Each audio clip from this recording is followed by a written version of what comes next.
or the roar, or the curse, or all of these other things that he needs to do. So, once again, like, this is just so XG, the way that they win games, is they find a way to perfectly execute a single fight, and then they turn it into an advantage for the rest of the game. Yeah, that's what makes them a really, really tough opponent right now. It's either you beat them really hard in the lane, and then you have to also be able to execute in a team fight, which actually kind of happened this game. Tundra won the lanes, but they couldn't really, I think, control the first portion, which was really, really crucial. And that kind of, I think, gave Extreme Gaming the time that they needed to get back into the game. How would you deal? Well, actually, let's talk about our stand-up player, because he's on our screen, right? XXS here on that Beastmaster team, just like, there's no one else. I think there's kind of in that discussion. XM he's definitely in there. I mean, when you have a comeback like this, you pretty much have to shout out every player. Like we saw you had the Lotus Sword play in the most recent fight we watched. But XXS, I feel like he had a lot of pressure on his shoulders. Like, he had the double roar, he had to go on the right targets, he picked up every Aegis, so they're saying, okay, you're going to carry the game of net worth the entire game as well. He was going for a scaling build. I would give it to him, because he found a new spot to be stuck. I didn't even know that ending fight where they're basically fighting 4v5. Imagine winning a game where you get stuck, and I'm sure when you press W, he's like, okay, now I'm gonna get out. He just gets even more stuck. Yeah, that shows how much better their lineup is making, because they won it basically 4v4 at that point. He didn't really do much about it. I think he had one stun on one hero initially, then he did nothing after that. I wonder if anyone else out there has ever experienced being stuck in that situation. Oh no, Bengal players, they find a new spot. They do find it, yeah. Yeah, they're finding all of the nooks and crannies there. We're also going to be looking, though, at some deeper details about this meta forming, just exactly how teams have adapted, because our biggest question mark has always been around this helm of the dog. What are people going to be doing within the next few days to counteract it, right? And for us, Purge, well, he knows exactly what these players are thinking about beside him. Thank you, Matt. Yes, the Helm of the Dominator is the item of the tournament so far, and how teams react to it at this point is really crucial to whether or not they win the tournament. And Tundra, being the Helm of the Dominator team, is certainly trying to solve this problem. But ultimately it starts in the laning stage. They pick this very strong double heal safe lane, the Juggernaut as well as the Warlock, allows them to pump so many heals in, and then later get an advantage with the ranged heroes. So that basically results in a really fast, a slower Helm of the Dominator for the Beastmaster, but a faster Helm of the Dominator for the White Cat at 7 minutes and 40 seconds. And on the other side of the map, Beastmaster is still working towards his at 8 minutes. So this basically means your timing goes faster. 3-3 is able to use his Helm of the Dominator to kill the enemy tier 1, and because he got his so early, after killing it, he ends up bringing his creep all the way to the safe lane so that he can then defend against their opponent's one. That ended up coming later. So this is going to delay the gold advantage that XG got with their Helm of the Dominator, while compounding their advantage. They even rotated those 3 heroes to slow things down. They did eventually give up on it, but the amount of minutes extra that it took for XG to take this tower over Tundra gave him a nice gold advantage and more macro. In the meantime, they were getting things done. The Helm of the Overlord, the stronger Helm of the Dominator here, ends up being finished at 12.5 minutes, which is very fast. They get a stronger creep in this one, the old Black Dragon, and then they're going to use that to pressure the map. So this laning stage that they drafted towards, to make sure that they had a better early game and a faster Helm of the Dominator, they countered their opponent's Helm of the Dominator moves, and then they used their bigger timing to end up pressuring mid-towers as well. But what was on the other hand is that XG picked the heroes they did, knowing that they were going to have worse lanes because they would have better heroes for some of these solutions. They first glyph this tower, and then they bring the Winter Wyvern over. He grabbed a really weird facet, actually, that almost nobody takes, that does a lot of these shield buildings. That would allow them to counteract this push that Tundra is doing. So both teams are on top of this Helm of the Dominator meta. They both have solutions to try to deal with those early pushes, and we'll see how this keeps cascading throughout the tournament, because this game, it was not good enough for Tundra.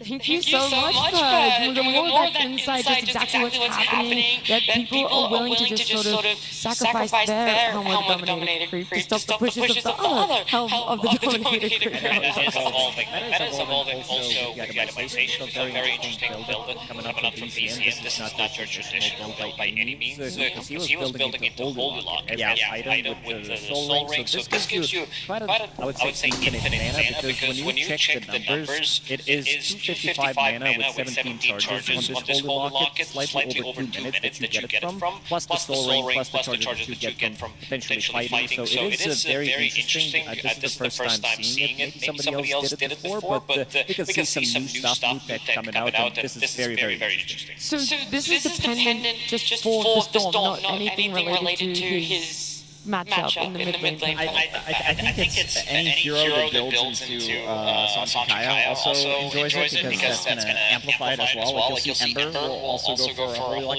I think DZM is the one who first started doing that as well. I think it's just a good item, and especially in this meta where like there's a lot of early pressure from the Helm Bombs, like you have to have sustain to get into the side lanes and like actually be active. It didn't end up working out, but the idea is there. Yeah, I mean the stats are just very nice for a core hero. I think I've been seeing a lot more core heroes buy the item nowadays, so we might see a shift. Like it's no longer a support item, it's just like a very good early fighting item for cores. Also, Quinta, did you enjoy Purge pointing out the facet that went to It's always, I think... He said unconventional was his wording. I mean, he said it's unconventional. It definitely is according to stats, but I think in a lot of, at least the games I played before I came here, I've seen a couple of players really starting to do it because it's good against the Helm, it's really nice for your core because it gives you damage, and I think it's just much more reliable overall compared to the recursive facet, because 4 players, they're not going to just come up and let you get like your Imba cursor and kill everybody. Sure, yeah, the other facet is more for when you're playing at home and you want to go for the highlight reel on stream, you know? That's a Jenkins move. Absolutely. There's like aggressive and defensive, and sometimes people go for some aggressive plays when you just don't need to, right? You have teams that do it all, or players that do it already. I'm interested to see just what sort of aggression both these teams are going to be bringing forward against 4 against 2 drops. XG were very willing to have the lanes lost a little bit. They were willing to buy their time. The time that they wanted that aggression in the first game, they really wanted to close it out. Now you've got to put it back a little bit where you go, what exactly is actually going to work here? Because we couldn't even do the early game It's such a tough one because it was working for Tundra. Like what they wanted to do was happen, and they still lost.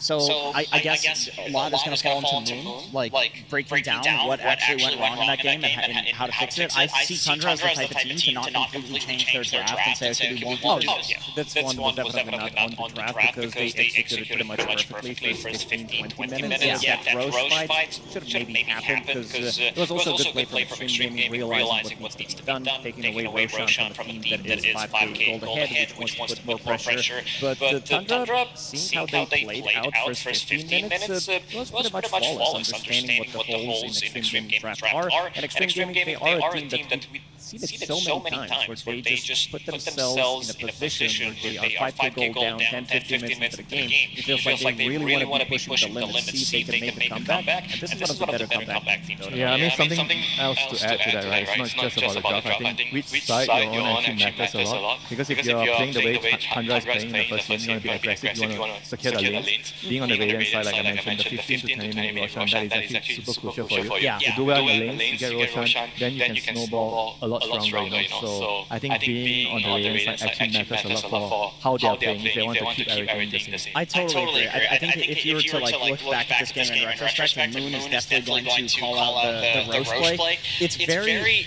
interesting though because the trade is a kill on Ame, right? But it's not worth it. But it's actually not worth it. That's the thing. But you can understand why like players of this caliber are going to take such a bait because Troll is the counter to their lineup. You know that this is what XG wants to win the late game with, but you also need the Roshan to go high ground. So all of the fights should be around this objective, whether or not you're killing Ame. Yeah, to sort of close out this game 1 though, before we move on, I want to ask about it. So it's now been picked 9 times in international and emerging international, and it's still at a 100% win rate. So how are you taking like lane fights against a hero like this? So apparently kick our win game.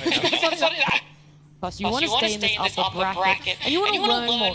You want to be able to find a solution to this team, but also it's working for yourself. So for the game, you know, to drop the bans, any big change-ups, that beast is not going to be getting let through by any means if Extreme Gaming has for a good reason. He played an extremely good game with a lot of itemization. The big one for me is removing Mars, because they have a lot of success with Mars. I believe that he is sitting at 75% win rate on the hero, which does allow, I think the big reason why Mars is also popular because of the team fight, they are going for both of the fastest, but also not necessarily rushing the blink dagger. Like you're building into items, you're getting Yield Scepter, you're getting your Lotus Sword before that, and then maybe you're getting the blink dagger. This is kind of a new trend. It gives you everything, and this is the fan favorite, the Earthshaker. Maybe we're going to be seeing some Ogre, but yeah, seeing him use that Enchant Totem, it's always a pleasure to see him on a big stage. One of the most overpowered heroes of the patch, too. It feels like every year it always comes back, but right now it's not really about the big Echo Slams. I mean, you do see them, but it's more about the shard and the fact that you can one-shot pre-plays, Kaya and Yasha. It's so hard to push into an Earthshaker fissure. It also feels a lot of the time that this Echo is dealing so much damage. Yeah, way too much. It feels like you can one-shot heroes pretty much in a single creep wave, even with level 1 Echo Slam. And it's also a flex hero. Like we've seen quite a lot of offlane Earthshakers as well. You're pretty much building the same items, doing slower than the mid lane, but also if you pair him up from the offlane, the position for hero with the range position for the hand, it's either the triangle and get those stacks going, so you can use the first Echo Salami to be able to kill those creeps. That's still going to be one thing to really focus as well on the Earthshaker, right? You mentioned the Echo, but it's the Echo on the Ancients as well, right? You have to be really thinking about that first Echo in the game when he gets his dagger. So are you going to be able to contest it with your lineup, or are you going to just be happy letting him get the... That's interesting. Like, do you want to contest, go in and get 2 of your heroes killed because there's going to be like 20 creeps? Yeah. I mean, or you just let him get it and have a shit on the map. You also can't stack against him because he'll just go echo your creeps and kill you while you're trying to farm stacks. Like that's when people became comfortable with using the big ulti on the stacks, because I think there was a while where people were like, it's just a meme to echo the stacks, but you never use the first echo for a kill anyway, you know? You get more gold sometimes in the lane. I guess you use it if you get a solo kill, but it rarely happens. So most of the time it's on the stack, and you gotta be thinking, because it's a huge part of Earthshaker, are you gonna contest and like both of them mentioned it's very difficult to contest basically, so you have to be able to get a trade somewhere and get a tower, or you push and farm your own stack, at the very least. One of the things that Nova has been amazing at doing on Extreme Gaming is blocking a lot of those tag camps to ensure the stacks aren't happening. He'll pick himself a strong sort of trade support, and that's his goal, is just to ensure stacks aren't building up by any means, rather than having to even worry about, are we going to contest it?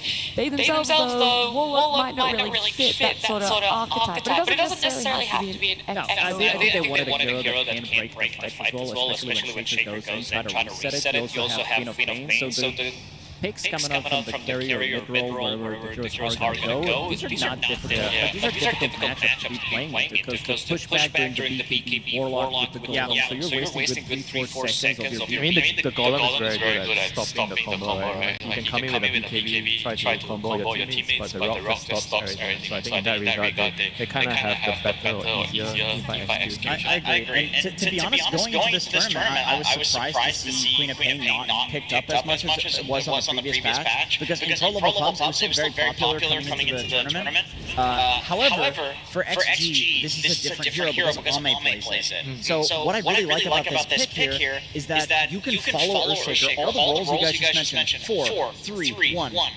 They can play Queen of Pain in any lane against Earthshaker right now, and it will do well. So I think that's what makes sense here. Tundra, they go for the counter, which is Pugna. You cannot Queen of Pain ulti with Pugna Ward being down. It costs so much mana, you will kill yourself, and guess what? You cannot Blade Mail the Ward.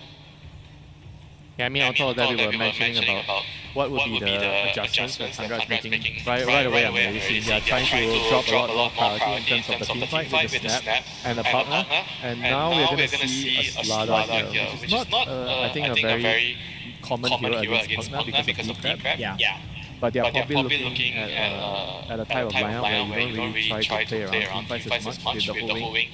So you try to play the side lanes. These two heroes are really good at playing the side lanes. You go around like with two heroes, you basically kill anything. And the whole wing is like good magic damage into the D-Crab. So you kind of have a lot of ways of killing heroes through D-Crab. It's another BKB piercing tool, so there are going to be shutting down Crystallus pretty heavily. You're playing 3 BKB piercing abilities, Sharpshooter potentially at right. I mean, it also beats the Earthshaker in the mid lane if they want to go down that route. This has been an excellent specialty for a long time, especially when we've been seeing these Ember Spirits being popular, Void Spirits as well, something that's going to be playing into a melee matchup. That is a good counter. Great pick. Yeah, you remove the Fatal Bonds, you remove the Slaughter, and This is an S tier album. It counters pretty much all of the XG. they need to ban Abaddon counters, like Doom. I think it's one of the biggest counters. You can't heal, you just need to Doom you before you get your ulti off. So that's something that you have to be on the lookout for. And obviously there's the break, right, from the Sharpshooter.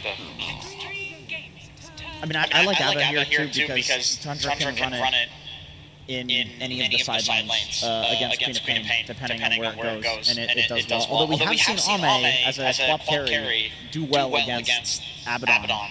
It just plays differently as a hero. I actually think the Bob is probably going to go mid because the Abaddon is probably not going to go mid. I think that would be my trail of thought right now after I'm looking at the Abaddon pick. So they do remove the Doom, and right now they remove the Doom themselves when they could have just picked it to counter. So they probably have something else in mind. They ban Doom and Darks here. What are they trying to do here? Could be, I mean, you have Warlock as your laning partner, it could be Alchemist, it could be Faceless Void, that does give you good ending stage. Medusa maybe? But Medusa doesn't care about Doom. He cares about Darks here, not Doom. Yeah, I mean, I like the heroes that you mentioned. I think they're quite good. Faceless Void would be quite solid. I mean, there's nothing really to kill him in this game so far. Earthshaker Stun is the only really good disable for him, and I don't think that's enough to kill a Void full zero. Not a farm Void. What else could Tundra be thinking about banning now? Because a lot of times TA, Lara TA. I mean, also Ursa, I guess, like XG really does like to play the bursty carries, and I feel like double down on the Slardar amp and just insta-kill somebody. Sure, there's the D-Crap. Okay, they ban Ursa. It would give them so many objective takes on the map because you have Slardar, you have Ursa, you can basically kill Tormentor Roshan in 5 seconds. Yeah. I mean, I'm sure Ame has a few options. We're assuming it's Ame. Could still be Ame flop, but I'm sure XG has a few options here. They get to see the whole Tundra draft, so they will get the, hashtag perfect pick. have you decided when you see this as we keep going now? So we've revealed a bit more for Tundra? Probably mid, I guess. Mid is probably the most likely here. I think 32 is going to just get another helm here. They're going to put the Abaddon on the carrier here. Okay, what else is a good helm here with Beast and Lycan being taken out? In the 32. I've seen Underlord, he played Underlord. Okay. I mean, you kind of want someone to maybe build Crimson Guard against the Slaughter. I think that could be an option. Yeah. The root is pretty nice against the top. Mother? Oh, Sanking, yeah. Okay, so they don't go for a helm hero. But instead they just go for scaling, more scaling. Yeah, it's a 33 classic. It's also something DCM has been playing a lot. I know you've been a big fan of his Sanking Jenkins. You always talked about his itemization, like that one null talisman that he does buy. But you also you need to rely a lot on stacking maneuver with Sanking because he's not the strong laner. Even though I watched some of the replays from Tundra, they did lane for a couple of minutes first, and then you will have stocks that go into trying to try to get stacks going in the outer range as well, because Sanking he can still farm it. It got nerfed because of the distance between the camps, so he can't like fully farm, especially in the outer range in the top part of the map. Is it? Whoa. Whoa, okay. A clink? Clinks with Slaughter and that is scary. Okay, so lost pick, Ame Clinks. I was going to talk about this hero because Feel is very adamant that we never ever see this hero. This is like the highest DPS hero if he can actually sit there and just right click in the game. Okay. And you combine that with the Slaughter, he's going to shred them, but they do have answers, right, with the D-Crab. So how does the Clinks play lacrosse? It's been so long since he's been seen in a competitive game, so long since he's ever entered the stage. We see it from time to time. I think this Euro definitely has a place in meta with a specific setup because you have a good amount of saves. We talked about the BKB Pearson tool, so that's going to be a good way of maybe protecting Ame. And this Euro gets super tanky. Once you get to that level 5, 2 charges on eating the creeps makes it super tanky. Plus also the scaling. We did mention the Star Dart plus his DPS could be very, very good. Plus Tanks, we talked about him not being the strong laner, playing into Clinks and Warlock. It's a very difficult lane for him. Yeah, I think the Warlock is what really makes it work because Clinks' laning stage is pretty rough. Like, you want to heal, basically. Yeah, you just want to heal and farm and get to the late game. It's kind of more of the same from what we saw in Game 1, but I gotta agree with the old man here. I don't think Clinks is a very good hero. Like, it's... You can get bursted. Like, you can die. Earthshaker, Sand King, like, Fire Ulti, even a Pugna can solo kill you, depending on the time of the game. Yeah, you're really not instilling me with faith here, James. The other question I have for the side of Tundra and their lineup is seeing a Shaker and a Sand King. Is it a little too greedy? We're looking for 2 heroes that if they have kind of rough lanes, they both want to take stacks. Where does the priority go there, and how are you going to play around that? I mean, they do have strong support to kind of balance it out, right? They just need to make sure that they can survive the early phases. They don't get run over because you have low heroes in the early game with Shaker and having to farm stacks. Yeah. But I feel like this game, I'm going to have a Andrew where Tundra's going to have this time, and I think we are probably going to see a game 3. Lacrosse will probably give nothing more to say after that. Yeah, it's a lot of it's a one combo with the Earthshaker when they snap far with the ulti or Stanking jumping in. So always have some kill threat on the map, which is very easy for them to execute. But I think Extreme Game, they like to really push them. And this is the draft that they do. Yeah, I think they're gonna. You gotta respect it. You gotta respect it, right? You gotta respect it. Especially maybe at home, you guys knew. Let's see though if Tundra's coach knew that this Clinks is coming out. I am indeed very curious about that Moonman approach of Tundra. I was wondering how you prep for a team like this, Extreme. They made their way to the road quick. Only played 10 games throughout that group stage. You, on the other hand, had to play quite a few more, so you don't have much data on these guys. Yeah, we just kind of guessing what they're going to play, I guess. It's the lineup kind of impossible, I guess. Yeah, Clinks is not something that many people can predict. If there ever was a player to do it, it's probably Ame. But still, it seems like these 24 pick surprises are still alive and well. I finally played a pop on Clinks, and he lost. So maybe things are looking good for us. I like the sample size of 1. And my last question is, obviously, this whole situation has not been ideal for you. Although it seems like things exciting may be happening. I was wondering how you integrated Toby into the lineup so quickly because making it here to main stage is quite a feat with a stand-in. We had like 1 hour to pick a stand-in. It was so last minute that we decided to get Toby because we saw him on with Liquid. And hopefully he's going to do some more ownage here. Good luck, Moonmeander, as we get into game number 2. Thank you so much, Neil and Moon. And we are into the game already, underway. A lot going on here, Trent, some crazy stuff. And the Bone Man almost got brought down, but we did get our first blood, too. We did indeed, as Moon was taking the interview, wondering how the game was going to go. His team grabbed a kill, so that is indeed a pretty good start. And Ame goes down again, down bottom. He was already coming in a little bit low HP, and 33 combos together with his socks to secure the finish. Yeah, softens him up a little bit there on the initial play. They grab it. 3-3 still very low. So potential maybe if they can find something on him before he regens. But he's got 3 tangos, and well, it's a Warlock and a Clink. So they're going to be doing a whole lot of chilling in this lane, presumably. And Soxa has to throw the body on the line here to get that Sentry into camp just to block the 1-minute spawn. Yeah, important stuff right there to make sure they can't equalize this lane equilibrium at all. And I mean, you talked about it there. This is a hard team to figure out. Moon was saying that even when you think you have an idea of what they're going to draft, it doesn't end up working out fully. They've ended up picking this Clinks. He said he did see him in a pub, though. Yes. So that means somebody on his friends list was playing with Ame. An important thing to watch for is when you can see their picks out a little bit earlier, since that's somewhat been gone recently. It's made some crazy matches, and we'll see if this Blink Stick is another one that gets them where they need to be. And most importantly, he lost. Yes. As Moon pointed out, so we'll see. I mean, this looks a little bit like last game in the sense that things started out very well for Tundra. In fact, for quite a long time. They were doing very well in the previous match. See if they can perhaps get the finish. I think if we go back there, it's BZM, of course, melee hero versus Queen of Pain tends to have a pretty rough time. My goodness. You know, we're used to this. But if we go back that first game, I think if they had... May I continue to BZM, or you good? Yeah, I think if they get that Roche to Tundra, I think they win that game. That first Roche, I think that it gets so much harder for XG.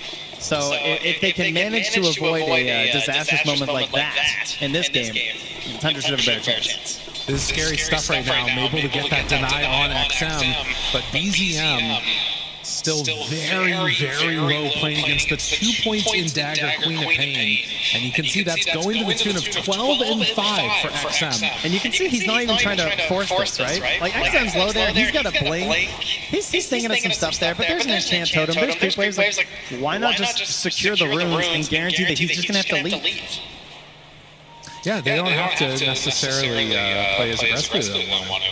Oh, Xingqiu, XXS, battling down the lane that we have not seen a ton of, and they can't get in range quickly enough to contest for that Lotus. And so, a little bit of the disparity from last game, it is XG that instead is winning across all three of their lanes, and two of them in a pretty good fashion. That Clink's 13 and 6 right now versus the 10 and 3 for the same team. I do have a feeling Tundra are not going to stack 0 camps by like 15 minutes. No, certainly not. Yeah, they are definitely going to be getting the stacks on for the Sand King. It is a necessity when you're playing in the off lane. You know, we get these mid Sand Kings. They just work the camps nearby. Don't even have to stack it too much. You can just grab 2, farm it up, stack when you can. But for the off lane, you need those stacks if you want to propel into these important items that get your game going. XXS. In this case, a helm. Right. Yeah. Remember, I think I could use a helm hero. And, oh, they're going to pick Sand King. That's not a helm hero. Aha! Yeah. Well, also Slardar, the other one that is going for it. So, every hero, helm hero, as we've come to expect. I'll also mention, between all of the heroes that XG has, insane amounts of physical damage coming out later. Yes. Obviously, there's Ame, but you also have a Slardar, and then even if the Hoodwink, if you start to get some more, items up on Xingqiu, and that's definitely a player that loves to farm. He's warming up here on the Bushwhacks, as you can see. This looks like a really annoying lane for a starter, I gotta say. You like to be a bully, and obviously he's doing very well, but Chrysalis also still at 21 CS, and you're dealing with D-Crab potentially, he doesn't have a point in it yet, and also just the ability to shield and kind of turn that damage back on you, so he's not able to shut down his opponent as much as he'd like to, as we tend to think of Slardar as more of like this anti-carry, where like you're played into this lane to also slow down your opponent. Have a short disconnect here. Saksa gets the pause going for himself, and I would imagine that pretty soon he's going to be making that move back into the jungle that we've come to expect from him, stacking up camps and making sure that they're off to a decent start. Likewise, you can see Xingqiu already heading back that way as he's very low on HP, and I'll just queue up a little bit as he goes. He's queued up like 1,000 observers, but now he's changed his mind. Gonna go for a arcane boots, pretty standard stuff. Can they contest these stacks, though? Probably not this game, eh? For XG? I mean, yeah, it seems a little bit... I feel like you can contest. I don't think you can take. You know what I mean? Yes. Yeah. You could definitely target him for sure. Like, you get an obs in there. You see when he's going for these stacks. You can definitely come in, throw a Sonic Wave, and maybe grab a cheeky kill. 3 points up in Dagger as we get back into the game. Xingqiu is going to stack that camp up and head back. Oh, come on. Look, they don't even know how to do it. They're like, this is not our meta. We're just off fighting instead. Man, usually, sometimes the 3 points Dagger is a scary thing because it really hurts your rotations in a lot of games because you don't have earlier access to burst dance and Stream of Pain. But versus a Shaker mid, this is hurting. Like, BZM is just constantly off the way. He's a Fisher for CS. It is not feeling great. He is the lowest of the cores in terms of last hits, and he doesn't really have an ability to jungle yet. So we're talking about these stacks for the same thing. We're going to need him for BZM. Oh, and they glyph, they bring them low. The cookie to try and get get away, but he is going to die to XM. He knew he was dead. Yeah. I think the second he got hit by the Shadow Word, he just started going in knowing he was going down. So they managed to find the kill on the Shaker right before the 6-minute mark, too. So this could also be a clutch. Look at X-Nova and Soxa, though. They're battling right now. X-Nova comes in. He does not try and body block, but all right. I thought he was going to try and stop that spawn from happening. Was too worried about potentially dying there with Soxa, so he lets it go. And XM is the one that is going to be benefiting from that, picking up a shield room now. So, yeah, I'm not sure what you do at this point as the Shaker, because everything feels bad. Yeah, this is not great. He looks more like that position 4 Shaker right now, sorry, but he does have a stack here, so he can start working on that a little bit. But yeah, it's not great. Sox is going to hold the wave. There's an Obs in behind the Tier 1 tower planted by ZenQ that's going to allow all these opportunities for ganks. It's a very scary place to try and play versus a 3-point stagger and a potential Sonic Wave. This type of bullying behavior is what you want to see if you're an XG fan. On the other side, for Tundra, take away their abilities to bully you back. 33's got to get off to a decent start with this helm, and is trying to finish that one off and maybe try and push this Clinks out of the base. At the very least, Clinks can't eat your creep anymore. I know, right? Like, this hero will be crazy if you could eat helm creeps. Unfortunately, not a thing since they've become creep heroes, and partially why we're seeing them everywhere. So while the CS starts to stack up, it's really 2 that stand a little bit above right now in the Clinks and the Quap, with Sand King and Abba still having a good time. And as we get to that 7-minute mark, did get the Shrine for each. And Toby trying to actually step forward and stop any extra passive pressure from the creeps heading his way. Oh man! Again, X-Nova just walking in here trying to disrupt these stacks. They know, right? Yeah. Like all the Shaker wants to do is get this big stack going so he can come in and dunk on this. And he's going to interrupt at least one of them. It was close. Hamilton managed to get it still. But actually, the Ancients get messed up too. So neither camp stacks. Really well played by X-Nova and Toby. 2-3 underneath. The bushwhack is there, and Sonic Wave for the finish. All right. Meanwhile, Ame's walking into a sentry here. He just eats the creep. And he's going to take some of them away. I mean, if X-Nova dies here, it's not the end of the world. If XM does, that's very bad. And so they're going to back away. Giving a little bit of space now for BZM in the mid lane. He has nothing. There is no piggy bank, you know? You thought your parents left you an education fund, but they spent it all on your brother. He's got nothing left. Like, what is there here, you know? And 3-3 came over, took one of the creeps with his helm. Ame came and ate the other, you know? It's just... He is truly a zoomer. The previous generations are just taking it all. BZM trying to find anything for himself here. Does have, at the very least, level 6. So you can see that can't block in the back. God, they're just making his life miserable. They're bringing in the helm creeps. 3-3 is bringing him a creep wave. This is where we're at. He walked a creep wave to BZM in the jungle. Toby, underneath his own ward, is trying to back away, and yeah, they did bring over a creep wave to make sure that they could get a little bit of extra farm towards BZM. Now, a kill here onto the hoodwink with the helm creep helping might actually be decent for him, but instead, I kind of wonder if he's going to end up in further trouble. Have some mercy! Poor BZM. Will he be able to get out of there? Aphotic shield, XM still on the chase. He's bottling up and finally getting a little bit of help. Again, though, this is constant. The pressure on the other side of the map, Ame always takes advantage. He's very good at this. Gets a lot of pressure onto this tower.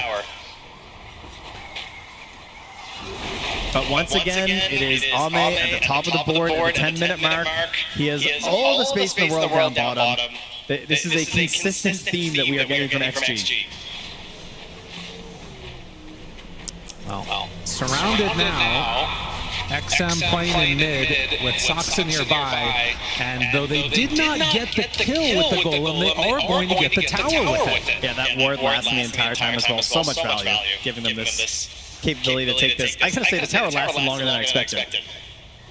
Oh no, not again. Not his little piggy bank. Jumps in, finds it, BZM, might need to get denied, and Sox are not able to take down his buddy, and in fact, could be in further trouble. Xingqiu doesn't get any bounces out, though. And yeah, they're still... I think he got a glancing shot, because that only did 17 damage. That attempted deny on the... So I think the innate screwed him there. Oh, the innate got him. Yeah. Oh, that's very frustrating. Good old snap.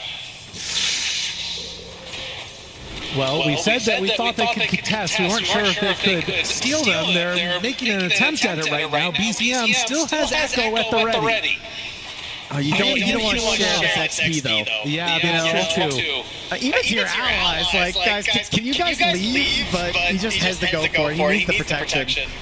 A wise decision, and trying to get some more gold into BZM here. He's 2,000 gold behind the next nearest core. Yeah, it's been an impossibility. And this was the first pick XM here too. On the Queen of Pain, they weren't able to draft things to help move over and shut him down more. It was just a complete answer the whole way through. Yeah, they're going to have to find a different hero to lead the charge here now. You know, we've talked a lot about Ame farming up here. Chris is not doing too bad. He is behind, but he is going to try and rush into that radius as XM continues to exert this pressure mid lane. Tower here or gone or not, he's sticking around. He's decided this is the part of the map he wants to play to open up the room on the side lanes. You know, it's interesting too, right? Because people often talk about Quap not being able to rotate effectively with 3 points and dagger, but instead he says, fine, you guys rotate to me and we'll take that tower and then make everything else feel bad for Tundra. Yeah, they're at 4K gold lead at 12 minutes. Yeah, when it's such a specific hero that you can target with the dagger like the Shaker and make his life so miserable, it is very, very worth it. And amping up that physical damage that you can see will be a concern throughout this game will be that Deso. So, Slardar, Deso on a Clinks, it's going to be a lot. It's Blade Mail for XM. The choice for this one. Toby back in base, thinking about where can I go? What's the play next for him? At the very least, BZM has another tower to play behind, so harder to die than kill the Shaker, but not impossible, as XXS takes the top one. And queuing up a pipe. I don't think I've ever seen a build like this out of Slardar before, but it is awesome. BZM's tilted. He just body blocked his own camp. I mean, he's having a hard time, dude. It's not good. Like walking through your own camp spot in this situation. Meanwhile, the enemy carry is picking up 3 downing runes. That just shows what they create this just wilderness zone that no one wants to go into except Ame. It's like a private resort. Just for him. The bottom lane every game. Ame's area. That's what they'll call it. They need to find a kill on him, though, because he's going to start taking off like crazy. And instead, they have to deal with this. XM runs in, and you have to keep Toby nearby, because otherwise BZM's just dead. They're going to try and make something happen bottom now against the Clinks. Do they have enough for a kill? He summons. He's trying to stay alive. Not enough. That was kind of terrifying how long it took, but he does go down. Will there be revenge? An attempt at one at the very least. Bro strike to back away, and it looks like it's not going to work. Yeah. So, a nice play by Tundra, managing to take down Ame. Still 5K behind, but some signs of life. Yeah, good position there from 3-3 to evade any sort of a bushwhack play there by using his burst strike when he did. And Xingqiu knew it too. Didn't have an option to get him. On the other side, you've got Chrysalis here, who's been relatively quiet, but working on a radiance. And BZM finally has that Blink Dagger done. At level 8. Yeah. That's the downside, right? Like, you're not wrong. Unfortunately, you just don't have a whole lot to offer at this point. Like, he's the same level as Soxa. There we go. I mean, he's going to have to make back up that deficit by virtue of finding kills and finding good fights. Ooh, or another big set of stacks here. Okay, good. Oh, that's an awkward moment here. 2 cores. It's like, okay. Well, they're going to stack again, but yeah, I feel like injecting this into the BZM would be a really big win. And 33, never mind. Would be a really big win for 33 too to get all this gold. You got your blink already. Yeah, listen, one of us is having a game here, okay? Just let me take care of this. Still just 2 stacked on the side of XG. I mean, the other thing to keep in mind, right, is that while we did see Clink stay alive for a while there, if 33 was there, a lot of like his survivability came by casting spells, and there's a decent chance they can just stunlock him. That's true. Yep. It can happen if we can catch back up here. It makes me think of the FE voice line, you know, I'm farming lane because I'm a winner. Oh, okay. You know, that's XG right now. Got Now, it. stacks, you know, I don't care stacks, right? They're just camping all 3 lanes, farming up like crazy. So all of their last hits are mega value. Going in now, Chrysalis forced to pop ulti, and the TPs come in. Are they going to go for more? Soxa nearby, thinking about it, hunting to the side. Toby decrypts himself. That is the Radiance, assembled by Chrysalis. Will he be the Avenger? That is the question with said Radiance. Yeah. It's a tough one. Force a lot of rotations and then back out. XM mid lane, Arcane, amplified damage room. Yeah, good blink away there by BCM before things went south. And 33, he waited a second. XXS confused as to what hero he's playing, picks up the pipe. So his Helm Pipe Slardar ready to take over this game. It's great itemization in this match. It's really, he is just playing for his ult to help with the damage and then just control. First time this tournament, it makes sense. It's the perfect item. The question is, if you start losing out at this point, if you lose a fight or two because of some chaos happening, how well is this hero going to be scaling? I mean, you've still got the Helm. They're very good at forcing towers right now, but if they were, like, let's say, trying to hunt for a 5v5 fight, they don't really have very good tools for it right now, right? No. It would be like Bushwhack or just a Golem drop, whereas we are Blink standing. Kiss is done. XM is out of there. That is exactly what they needed. And now 33 trying to find X Nova, who was pretty quick in the river. But with Blink Dagger back up in 8 burrow strikes, trying to stay on target. Bushwhack stops it. Easy up he's getting out. 33, he doesn't have anything for him. And so they do manage to TP out with X Nova, but the kill on XM. Yeah. Very, very important. And I mean, it comes back to what we were literally just talking about as it happened. They have great ways to start fights with Tundra. Right? We have the blink on the Sandkin, we have the blink on the Shaker. We're going to have these cookie plays, and then you can defend your towers with your kisses. It is risky to push into it, which is what they're trying to do with the pipe, but immediately losing your Queen of Pain like that kind of makes you look at your pipe and be like, oh, well, that wasn't great. Ame runs into BZM, spots him, and oh, that is not feeling good for Tundra. Yeah, you heard this brought up on the panel, but Clinks, although we don't see him very often, it is one of the heroes that just has the most insane amount of burst damage if he's allowed to just swing. And when you think about how XG has played this whole tournament, the best thing that they do is enable Ame. So giving him the full-on glass cannon of Clinks seems like a pretty solid strategy for them.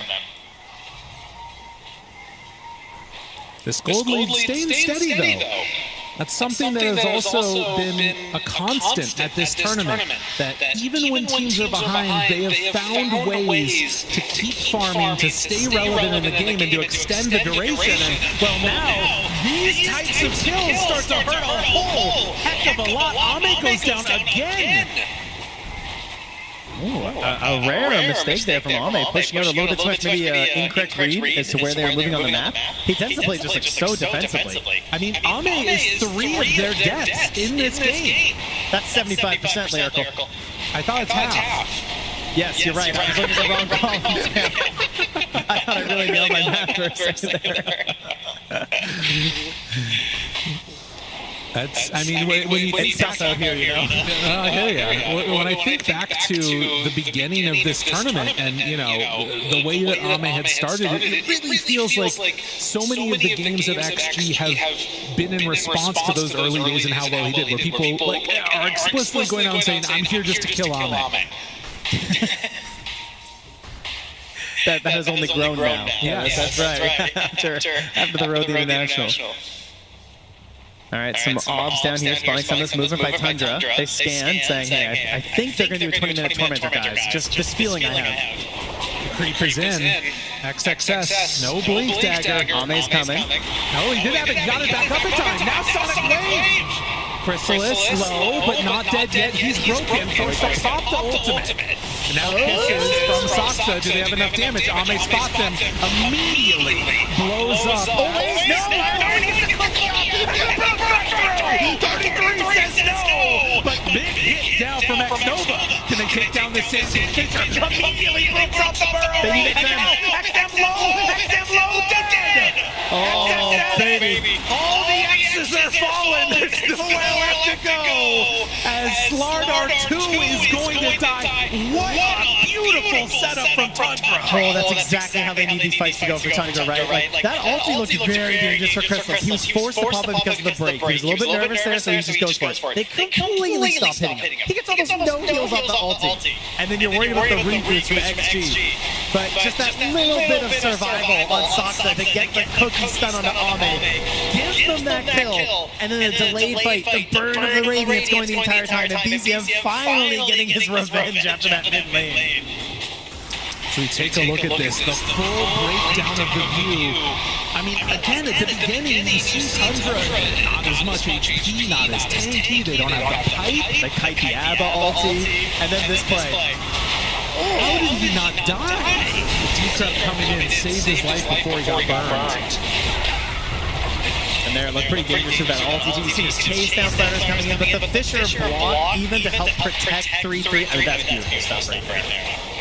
What a sick play. And in the end, it is Tundra that reigns supreme and able to survive through all of this. And some of it being that ABBA just making the difference there. Yeah, and that's going to help him a lot. I mean, that is a fully finished Manta now for Chrysalis as he takes the top slot here over Ame in terms of gold. Now Eyes will start to move to the Roche Pit. Likely the next goal you're hoping for on these teams. Particularly XG, of course. Yeah. They can just do it instantly if they ever get the moment. That's the thing that I think is going to be tough for Tundra is keeping an eye on that Roche Pit while making sure that Ame doesn't have a few seconds just to get away and start taking it. Yeah. And he's working on a BKB, 2 components of it. He shows over there to the side, and immediately look at all of Tundra running towards Ame. I mean, he has his own obs, right? He feels a little bit safe here. Now there's a scan. They know they're coming through. He's in trouble! Ame again! A 5th dead! Yeah, but he gets that last hit. So, 50 gold going back his way. I mean, someone on the Radiant team was like, bro, they're coming. They scan next to him. It turns red. He's like, oh, I'm still just dead, guys. I don't know what to tell you. Wow. He's trying to make a little bit more space here in this game, and he's getting punished for it. I mean, again, when you've got the Slardar that goes first 2 items, Helm, Pipe, it sort of puts a target on everybody else's back in a way. Still, taking a while to take down Saksa, but they do eventually get the Snapfire. But there's that situation where they don't have Ame up, so they can't just move into the Roche Pit or something, even though they get a kill kind of nearby. They got to just wait for him. Come back in this game, and look over towards BZM. He's thinking about finishing up a Yashikaya here, just for some general, mobility, gameplay, spellcasting, all those nice things for a Shaker. But he's not going to have a BKB anytime soon. No. I mean, he's got problems, right? You think about a BKB with Shaker, you think, oh, nice, like good mobility in the team fights, lets you get off your spells. But then you look at this, you're like, oh, there's a Slardar. There's the damage from the Clinks. There's Warlock ulti. There's a lot of issues with BKB. Yeah, there's massive physical damage in this game coming from the side of XG. And I will also say, sort of like, when you've got so much burst on XG, and you've got like the ABBA on the other side, Chrysalis could be that like sort of key central bit to this fight that can make things work. Because I think that they were hoping to blow up the ABBA in the duration of a sharpshooter, and it hasn't really happened. He's been able to get his ultis off twice when he's broken. And the other issue is that your Slardar just needs like every item in the game. Because he went for this Helm Pipe, he still needs Blink, he still needs BKB, and they desperately need a Nullifier. He does have Blink now, but yeah, but I mean like all of these items come out. Afterwards. It takes longer to come online as Xingqiu dies to 33. A lot of pickoff. And you don't have full confidence in these engagements until you have a Nullifier on your team. Yeah. Right? Because they're building Ghost Scepters and they have a Pugna. Chrysalis, Ame ships in the night, passing by, BKB done. And that should stop. I mean, he could still hit chain stuns. Like, that's the problem. Yep. Gonna go for the nullifier next as Roche heads up to the north. Not as much vision around that area for a potential fight.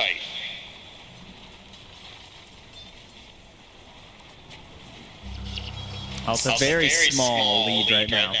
It's mostly just the idea of like Roche is what it comes down to. Is they kill a creep down bottom while scanning the Roche pit. Right, they're ganking creeps. They're ganking helm creeps. That is but the reality we live in, Lyrical. That's right. That's where we're at right now. Sand King does have Aghanim Scepter. That's a lot of damage. And Tier 1 Tower is still alive for XG. Also, Aghanim Scepter done on Pop a little while ago. A haste rune here. We're going to give it to Chrysalis, and he's running in. They want to take down this tower before a Roche fight comes in, so it's harder to reinforce. 3-3. He's winding up. He's thinking about it just in case. A nice play right there. But now you know what's happening. And 33, does he catch sight of anybody? They're ready to jump at a moment's notice. XM is there. He's thinking about it. He's going in. 33, blink, burrow around the front, hit a run, but there's the goal down to it. He gets out. Broken. Brought down low. 33 in trouble now. Great play by XXS to interrupt the jump. As XG planned that out perfectly and dodged from the damage. There's no BKB here. Never mind, they're in trouble now, and now XXS is the one running into kisses. Do they have enough damage to blow him up? It's from low, the control is there, but XXS actually gets out! They didn't dunk, BZM saved it. They did decide to go in, and now XM, Fatal bound together! They're taking so much damage on the side of the starting to die. Chrysalis needs to get out, but there's nowhere to go! Another 4 down! Once again, it's just the first Roche. It's all these ideas around the first Roche that spelled disaster for Tundra. It's just like game 1. If they were able to secure it, they have a nice path, that you can see the vision and where to go, and this time, they try and go a little aggressive, right? It all starts with this attempted epicenter under the Tier 2 tower. And then back to Tier 2 when they try to get the so this is no BKB slider. It's already been used. They kiss their hammer down. BZM blinks in right here, but he doesn't want to echo. He says, he doesn't think it's going to be enough. And instead, now they get no opportunity for it. And then you just get XS coming back in here with a pop, easy crush. And as soon as those, fatal bonds are out, it just shuts down any chance of a reinitiation from BZM at that point too. There's just nothing else that you can do right there. Yeah, and now that's going to be Ame here. Has his BKB, has an Aegis, and is 500 gold away from a nullifier. Well, we have one big fight that goes the way of Tundra, another now going the way of XG. Still not a meaningful separation between these two squads that's like an item difference. You're sitting 3,000 gold on Ame. They're basically equal. So I feel like there's got to be some more type of a battle coming from Tundra. They're probably going to wait for their next timing too, though. Yeah, we're going to get back to dodging here. Not the best lineup necessarily on Tundra for just pulling waves and playing super safe. You do have the full bore on the snap, which is nice. So blasting away and cooking. Pretty solid hero with your shard too to clear the waves. Shaker, probably one of the best heroes in the entire game at this with the shard and the fishers. You can keep things down. But, we have jump. We have this spooky, scary skeleton guy. So it's not a super simple proposition to be pushing these out of Tundra. A bunch of the whispers of the dread coming out. Everybody looking for spell amp and ways to burst. And it feels like those spells to save are going to be at a premium in this one. Yeah, well, at least it doesn't reduce your nighttime vision, so they're safe for now. 30-minute mark. Saxa not going to get caught at success blinks right on top of where he was. And likely going to be looking for another chance at the Tormentor here in a moment. Another amp damage for XG. Toby making the big run in, and he gets punished for that one. It was a bold move. Yeah, a little bit. Boots of Travel finished for BZM, so wants to be able to capitalize on the opportunity they can find on the sidelines as Ame. Nullifier out. No chance. Yeah, that is an interesting one, too. Just saw that on Hoodwink finished off the Mage Slayer. So pretty annoying to deal with for Sand King. Sand King, even just like everyone. Really, it's truly everyone. So we're going to be watching those bounces on the Acorn. Not many heroes, of course, that can hit multiple with the Mage Slayer, but Hoodwink is one of them, so you get his debuff on multiple people. Feels great, but it does only last for 3 seconds now. It's not as crazy as it used to be. Ame under a ward. With the rest of the team coming in behind, he is going to show for a moment and then actually take down that tower. This is Clink. This is the problem. Look at how quickly that fell. Yeah. It is very, very fearful. I'm going to need to make use of the mass magic damage that you have on the side of Tundra and hope that's enough to burst him. Obviously, they're going to need to do it twice right now with the Aegis. A minute and 30 left on that one. As XG head up to the north and get themselves ready for a Tormentor. What? Where? Immediately gone. Here's the shot goes X Nova. And Tundra just continue to dodge as much as they can right now. I mean, attempted nullifier for 3-3 could be something. The Bloodthorn for Chrysalis is probably their best chance to at least get a full chain stun kill and just kill as fast as possible. Man, it really is something else. Ame, like, he's died the most in this game and is the top net worth on clicks. Like, he's died more than the person who's died the most at the tournament so far in this game. He's still just making it happen. Daedalus, close to being completed. And a 9,000 gold lead. As XG ready to battle. Yeah, look at this. They scan the high ground. They just want to run in, take over this area. Counterplay coming from Tundra sometime soon. They're almost at a nullifier. 433. Meanwhile, Bloodthorn is going to be the call for Abba. Still a little ways away from that one being done. But Chrysalis, not sure if they recognize where he's over here or not, but he's going to blink out. And a tier 2 tower taking now bottom as well. 3,300 the ward. And I guess they can just feel safe now, spreading out, farming away because they see that 33 is there. They know that there's no chance that he's setting up to kill anybody else. He's just trying to finish off his item. Yeah, exactly. They're just going to wait low. It would be nice if Tundra was able to get some better vision out with the gem, but it's just so risky. Ideally, you manage to kill this Warlock, you know, maybe seal it from X Nova. That'd be a great target for him to grab on these pickoffs, but he's obviously playing very far back and quite safe. All right, a couple of items done. And the team grouping together down on the bottom side of the map, around the Bloodthorn, around the Nullifier, and an opportunity here. They find it. Zing Q, caught, out a bit too far, and brought down. Yeah, Chrysalis has been very cautious to ensure that he's always bringing dust. He's got another one flying out right away. Does not want to let these kills go by. You can see, though they're down 9K, Tundra's still very capable of pushing. It's not quite as quick as the Clinks. Pretty fast, though. Pretty good. They get it done. Yeah. As we got an Aghanim's Scepter picked up for XXS. I was a little surprised by this. I thought maybe stacking nullifiers might be the way to go here. But instead, obviously it's a very, very good item on Slardar. It just helps you so much whenever you're in your puddles or trail or river. Just gives you so many bonuses, it is pretty ridiculous. Just going to try and ensure that he doesn't get chain stun down. He's always got opportunities to go for his hits, get off his items as they hop onto Chrysalis here with the BKB from Ame even. Use that. Yeah, big commitment. Is that a fast up a little bit north too. They find 33. Throws out the sharpshooter, nothing there. But with no BKB on Ame, I feel like this could be a go. Yeah, that is a big opening right now. I think for sure BZM is hunting. He's leading the way. He's angry. Hasn't had the funnest game. And they're hunting down bottom. Okay, no, but Ame's backing out. Good choice. Yeah, realizing that would go south very quickly. Unfortunately, it's hard to go on this hunt without a gem. you know? True. Very scary. You don't want to be walking through these wards and potentially through the clinks, not knowing where he's at.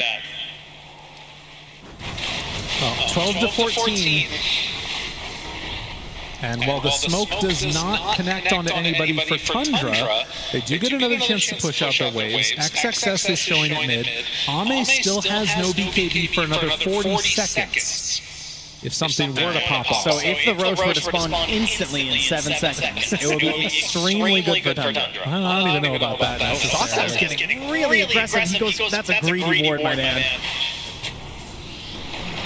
He will take down the sentry, but obviously another one. He tries to get the deny. Did he? Oh, he did get it. Nicely played. It is not an instant Roche. It is a max Roche by the looks of that clock, I would say. Wow. Okay. It is like 3 full minutes, man. All right, we're chilling here. Now, the flip side of that, too, is that I feel like there's still a potential that you could get into a big fight. It does also mean that Roche is probably going to be moving down bottom by the time something else is happening. No TA in this game, so neither team is fully aware of what time it's going to respawn at. That's true. But the wave shove is going to happen. And even though it's that 7K gold lead, the win probability is still very even between these two squads. I feel like the gem advantage is just so good in this situation. Yeah. Like just moving across the map, and they put it on XM, so we can just move across there as, Dota Plus refusing to give up on Tundra today. Favored them last time, too. Next tier of neutrals out. Getting some Pyrrhic cloaks. That's actually kind of sick against Clinks. Yes, it can turn south very, very quickly. Interesting. He does have like decent armor on Clinks. Oh, the Radiant scan. Oh, look at this. Okay, so 3-3 has the Helm creep in the Roche pit, which registers as a hero. So then XXS has to send his creep in, which means now if they scan the pit, Yeah, they're going to be aware. Okay. Good to know. Keep in mind, you know how they changed the vision around Roche? Right now, XXS doesn't actually see 3-3's creep. So he's actually still in one of those spots. So he's got a very sneaky creep placement where that creep can actually see inside the Roche pit, but when you're inside the Roche pit, you don't see that creep. Could be very important how this plays out. XM. The rune spot. Oh, that is... Oh, geez. All right, there's a call from Xnova. He wants to wrap around. Again, they don't know yet. Roche not up. It's going to be up very shortly. That is a Lotus now done again for XXS this game. Yeah, no more Helm shenanigans. He's fully sold it? I guess. I think so. I thought maybe just backpacking it, but no. He's just done. He wants his Lotus. He wants to play. He's done microwave. Just wants to work on his own hero, you know? Now, when I think of XXS, I think of like Mars, Magnus. He's not a micro guy. Here comes the Croaker. So second Roche up, wrapping behind. They see the creep moving. They know someone was here. All right, now there's really good heroes to get first and really, really bad ones like Abba, right? Unless they can fold a zero. Can they do it? Can they blow him up in time? Looking for it. He's broken, but he gets the ulti off. And that stops it. That's a free reset, but that's 65 seconds and no ulti. So that does take away one of the good conditions of an engagement for Tundra, which is they go on Abba first. And it basically costs them nothing. Yeah, the other issue. I mean, pipe, I guess. You know, that's true. Croaker coming in, congregating, Tendril of the Deeping even. And they're just going to start taking it. 33 sees this, though. His creep is gone. Xnova, Glimmer walks away. BZM throws out the fissure. Zeke's just coming up. Hello? A chance. Little poke. Ended up hitting him for a moment. XM also jumps, but not able to connect. His 33 deep. Right, there's only 10 seconds here. Roche is going to migrate. Yeah, and now he's going to get fissure blocked. I'm not sure what's going to happen. XM is right there to the side. 33 gets caught. Wait, he's alive. He's staying alive. Able to get it off the Lotus.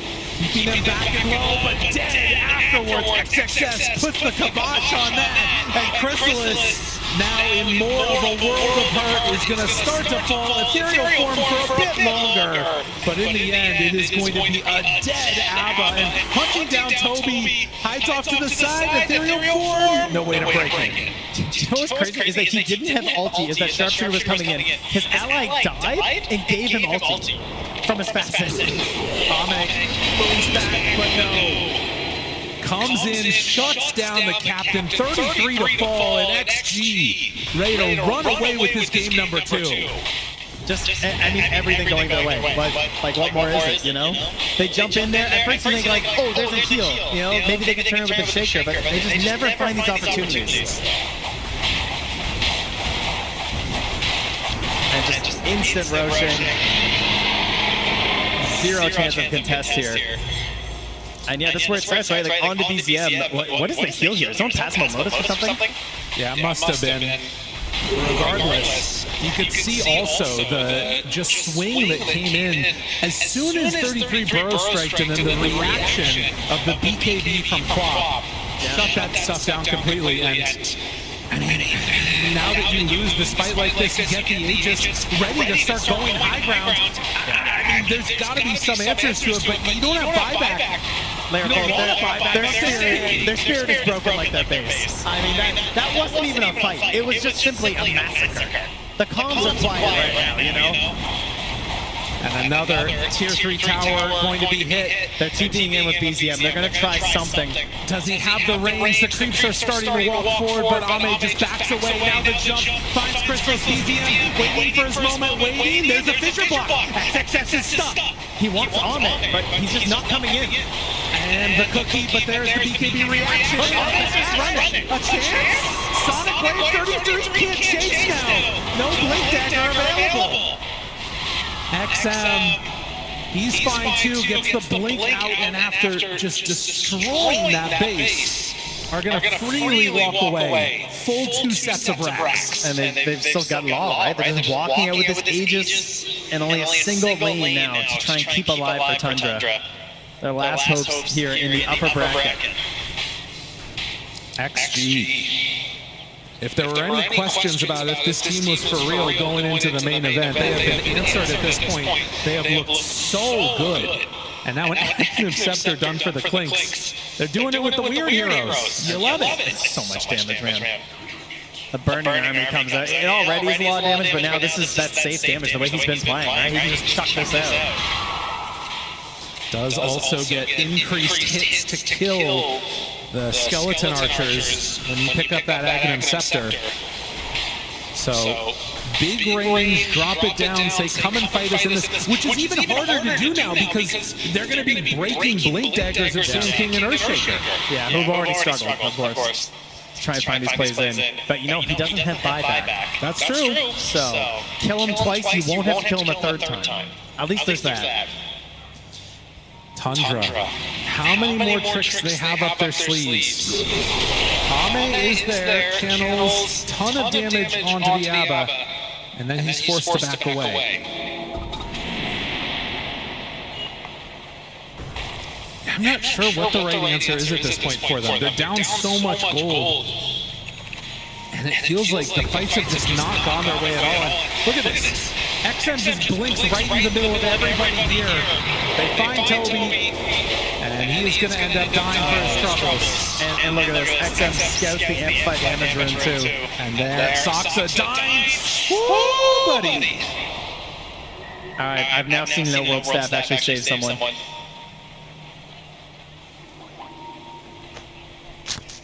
It almost worked last game there. Oh, he went all in. He bought a refresher on Shaker. This is going to be a reveal. They jump in. Burrow strike. Do they have enough control? Wanting to kill Ame. He's not dead. He's not going down. Ame Clink survives through it. He held on to his BKB that entire time. And now BZM is going going to be the one that's caught instead. Still everybody from Tundra alive. Unfortunately, their base not so lucky. No, that's mega creepy. Did you even want to go into this mess? I mean, you've got to do something. You've got to find a way to punish, but the damage is just not there. BZM so low. XXS jumps forward. There's the epicenter. It's hitting onto nobody. They do burrow strike though, and now it starts to click away slightly, but the damage is too much. Ame, he stands tall despite the early deaths, taking out hero after hero.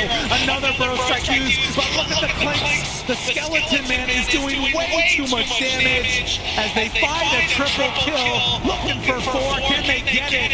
Ame instead gets the nullifier out. There's another combination. Damage maybe? No! They're gonna kill him! Ame is too damn strong! They take down 2 without buyback. GG is called. XG, they came to play. The streak will continue for XG, undefeated in series on the road to international, and they're going to keep that up here as they take our first series on the main stage, stay in the upper bracket. Continuing on through the upper bracket, and for a team that it looked so good and felt like they were on the verge of making things happen, even with the stand-in, it's just one of those things that couldn't come together in the end. So impressive, this XG team, because you think about that game number 1 again, and how things could have gone different if not for that Roche fight. Even game number 2. I mean, again, it's the same thing where they have this advantage a little bit there on Tundra, and you're thinking, okay, we're seeing it, you know, this could be the play that they get where they actually make their way through this game, get a little bit of surprise upset, but no. XG, they just slam the door in their face and say, no, we're the favorites for a good reason. Absolutely. The favorites make their way out of the stage, and for Tundra, they're going to have to forge a new path through that lower bracket, come up with some other answers. They're going to want to move on in this tournament. But XG, the ones that come out on top in this first series, what a performance from them on the main stage. Trent, I mean, the other thing to think about with this is, I mean, how worried are you going up against this XG team for the next squad? Well, you know, if you were thinking things like, well, you know, there's not that much data on them. They haven't played that many series. We'll just wait. Hey, maybe we can learn some more. I don't know what there's to learn. I just learned that they're even more frightening than I thought after that game 1. So if I'm their next opponent, I'm just thinking, like, what is it? What is the solution? Because they tried playing a little fast. They went for this insta-Lycan. That didn't work, right? They got this big early lead on Tundra, but they're able to fight back on XG. They're so good at picking these team fights, very much like team spirit style, right? Of no matter how far down they are, they know the exact moment when to strike. And it's been so long for XG coming together here on the main stage. We gotta go over and shake hands as well, so they come back in, give a handshake there, and of course Tundra dropping down to that lower bracket, but the fans loving it here out in the squad. XG taking that one victory there, and again, I mean, for Tundra, you kind of got to reset yourself because they came in on a high. Yeah, they did, right? They got that amazing win versus Liquid. They're feeling a little bit better. It feels like the team's starting to come together a little bit. And unfortunately, after all that hard work, you go up against the titan of the event so far, right? So you obviously have some players who are very familiar with going for long journeys at the International, so I'm sure that they're going to be able to talk to the team, figure that out. They have a great coach, Mumiander, who's also been going through this a lot. And, you know, they've also had stand-in issues before in terms of having to bring someone extra to the event. So don't count them out yet, right? It's a very tough opponent. And I'm sure that they will find their footing as they move to the lower bracket. And of course, a type of event like this, where it's one of those moments where anything could sort of happen as you move through, because it's a squad that's going to gain more momentum as time goes out, as we have a chance now to get onto the stage and hear from our victors. Thank you, Trent and Lyrical. Yeah, fantastic to be here tonight with Ame on the main stage. It's a fantastic way to start the show. Great opening and a great series. Ame, that was a very impressive game 1 victory. Does it feel good to be back on the stage at TI? 你觉得回到 TI 的舞台感觉怎么样呢？就感觉还不错。 It feels pretty good. Fair enough. You guys played fantastic, so I guess it does. There were a few mistakes from both teams in game 1. Do you feel that was nerves coming into TI? 在第一把的时候，双方都有一些小失误，你觉得是紧张呢，还是有别的原因呢？主要狼人比较难处理吧，这英雄所以第一把打的就比较艰难。 Because like game was a bit harder to deal with, that's why game 1 was a bit more challenging. Fair enough. And I've got a question about Clinks. We haven't seen Clinks yet in the tournament. Would you have picked this hero if you hadn't won the first game of this series, or was it something you were very confident with? 我们想问一下克林克斯小股东这个英雄，如果第一把没赢的话，你们还是会选这个英雄的吗？就看情况选吧，觉得他好用就选。 It depends on the situation. If he's good, we'll pick him. If he's good, he's good. Fair enough. And last thing, there's a lot of Chinese fans here supporting Extreme Gaming. Have anything that you'd like to say to them here at the TI 14?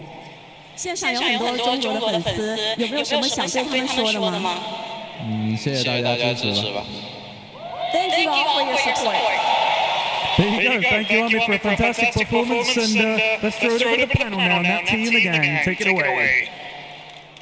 Thank you so much, Fury and Ame there as well. It was nice, you know, in a way, it wasn't really nerves. It was just kind of coming up against lacking for that game number 1. And for game number 2, there was no doubt in his confidence about this Clinks, which is, I think, the big thing that we have to start off with. Because did this Clinks have that impact you thought? Did it kind of play out exactly as you expected for this hero that no one thought was going to pick the TI at all? He did at the later stages of the game. His lane was fine, but he got caught off multiple times. Like he was getting killed left and right. At one point, he wanted to go for the Dragon Lance, but he realizes, you know what, I need to get my beacon. I need my beacon, I need my nullifier. These are going to be huge core items that I need to get to be able to survive. Because he was getting heavily focused, he was out of position a couple of times as well, playing super aggressive with XM, which did cost him a couple of deaths. At one point in the game, they had like 4 or 5 deaths on Combat out of 7 deaths, which is not something that you see.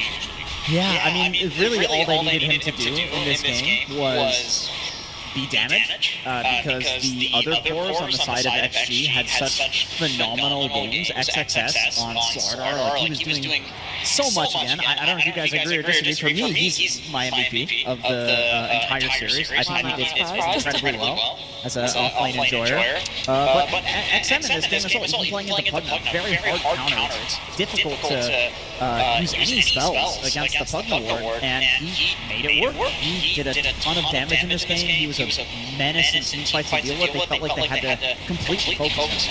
Yeah, I mean the thing is like the Quad and Slardar, they were moving around the map to set up kills, but all that couldn't have happened if Kings didn't really shut out the lanes. Right? I think Ame did a really good job pushing the lane. Sure, he died a couple of times, but it was due to really good ward placements, the Observer and the Sentry that caught him out.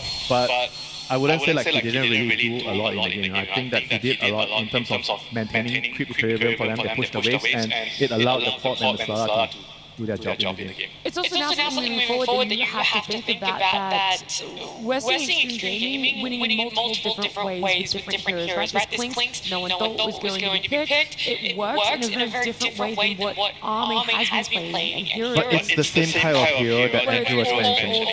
Yeah, the damage, the burst hero. Yeah, but it's not as much as this full protect 1, which is the early stages of the game. Even Slardar offline is somewhat unconventional. He did an unconventional build on it with the Dominator into pipe build, like realizing this is basically what they needed. One thing that we have talked about all year for Extreme Gaming, pretty much the only thing, because they've done decent, but they've never been this powerhouse that we're expecting to Tundra, you know, is that they're weird. Like, they pick Sniper mid, they can play these unconventional picks, you know, they pick Juggernaut carry when Jug is terrible, they pick Spectre carry when Spectre is terrible. So to me, it's interesting that, like, this is not the narrative we're talking about, that they can pull out these good heroes, because this is what we've seen all year from them, but they're just also, you know, mixing it with excellent team fighting and decision making, which we're not seeing. Yeah, it feels like that spell casting, everything feels very on point, you know, comparatively. However, the laning phase, because it was really strong this game. I think that was the biggest difference between Game 1 and Game 2 for Extreme Gaming, is we saw them be a lot stronger in those lanes, and it was more Tundra on the back foot, having to find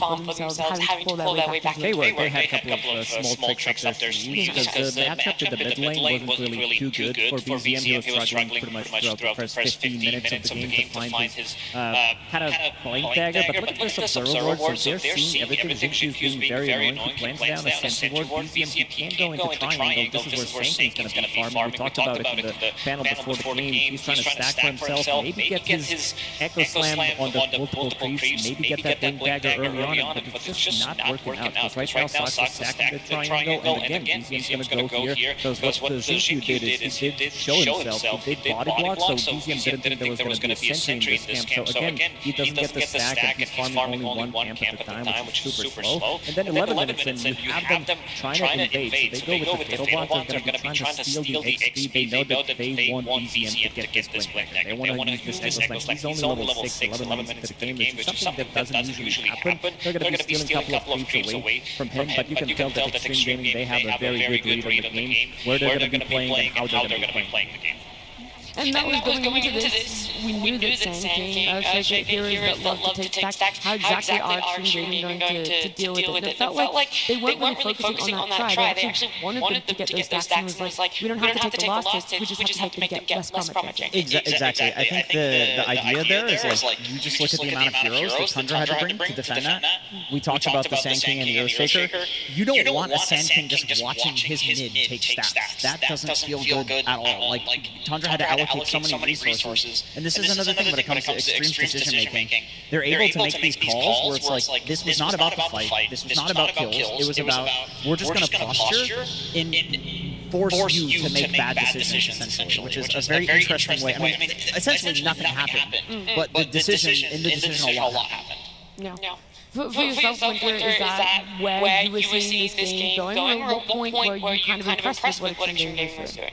I think they were kind of behind till a point where I think they sort of got a good fight when Tundra dove, I think it was the fourth in the mid lane at some point. I mean, they did a really good job like catching up the Queen series. He got spotted on the Observer and Sentry. I think Toby predicted that he would move up, so he placed the Observer and Sentry early and they got the kill here. And this was another Observer and Sentry in the lane as well, which saw the clinch again. So I think the game was going pretty well for Tundra up to that point, but then they sort of messed up when they overcommitted for Quap in the mid lane. And I think four-man route Fatal Bond or something, they lost the fight, and that was when things started to go in favor of Extreme Gaming. Yeah, I mean, I guess the idea is like the overall last pick Klink's coming out, it kind of feels really good to run around and kill Ame, but we even saw that happen in game 1, where he was troll and he died, and then XG goes and takes Roche. Like, they seem to be very good in this series at sacrificing Ame, and then the other cores just carrying the weight. Yeah, there was this fight that you did mention. Winter was pretty similar to game number 1 when they were pushing the tier 4 towers. Tundra did kind of crumble, and the same thing did happen in game number 2, where they're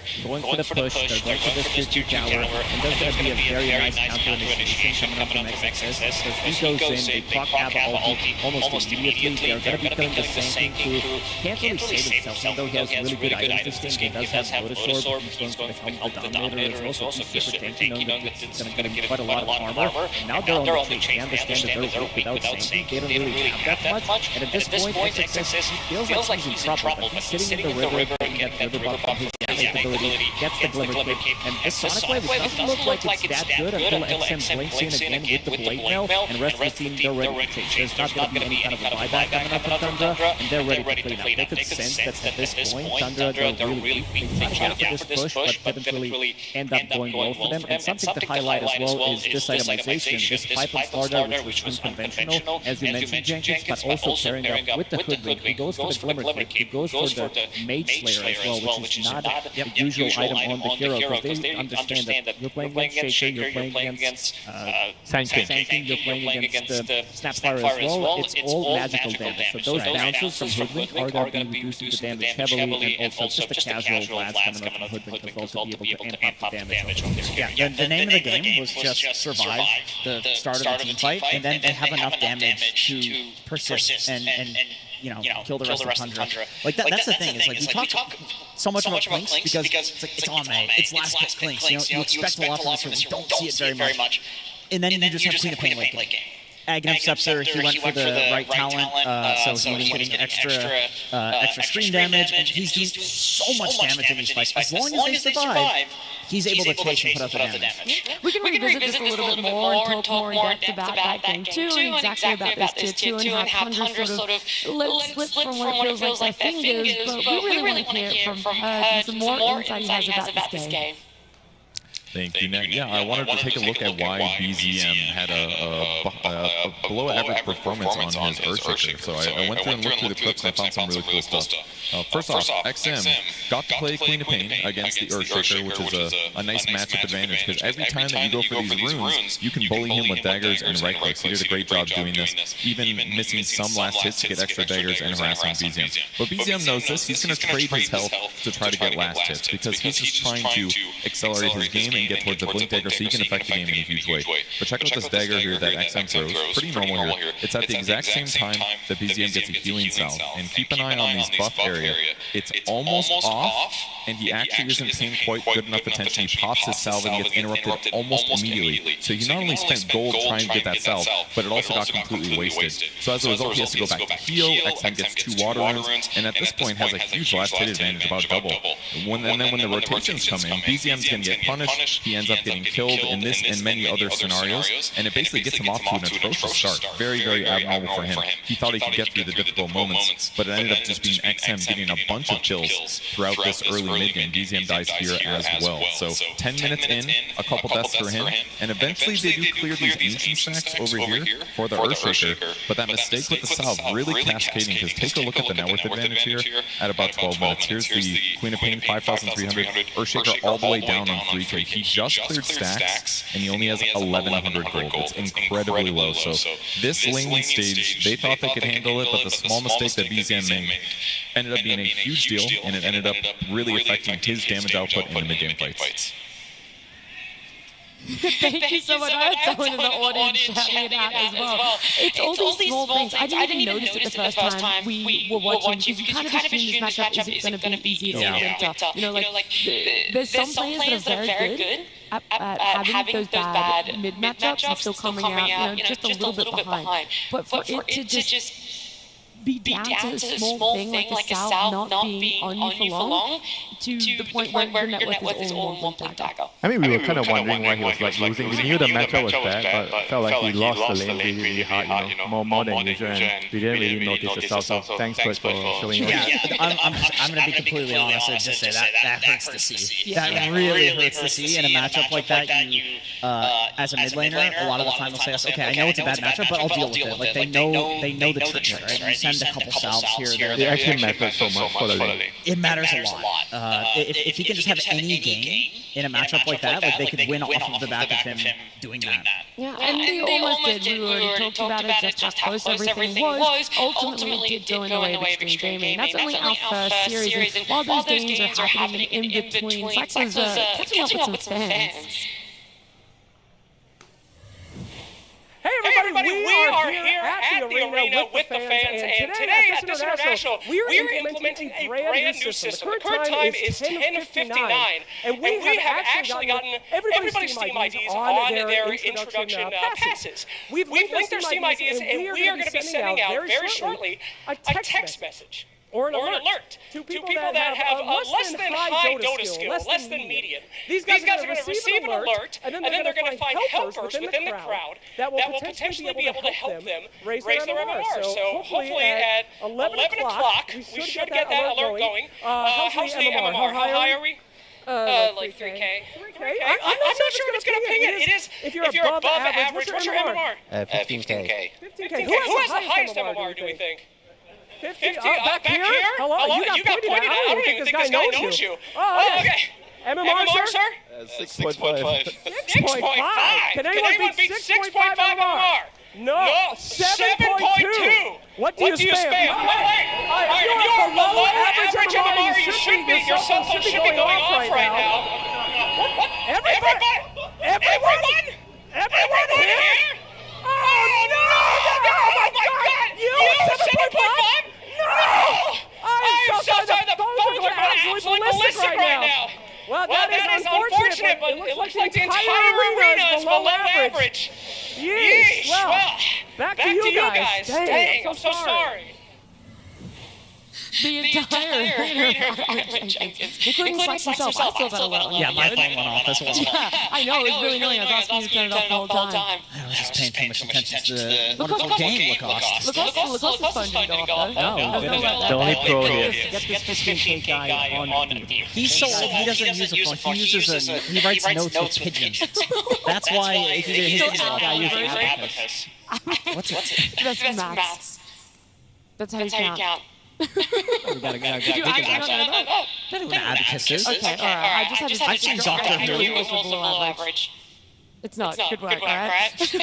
We can look at our next series. We've got P-Vision up against Heroic, so it's going to be taking us halfway through the day.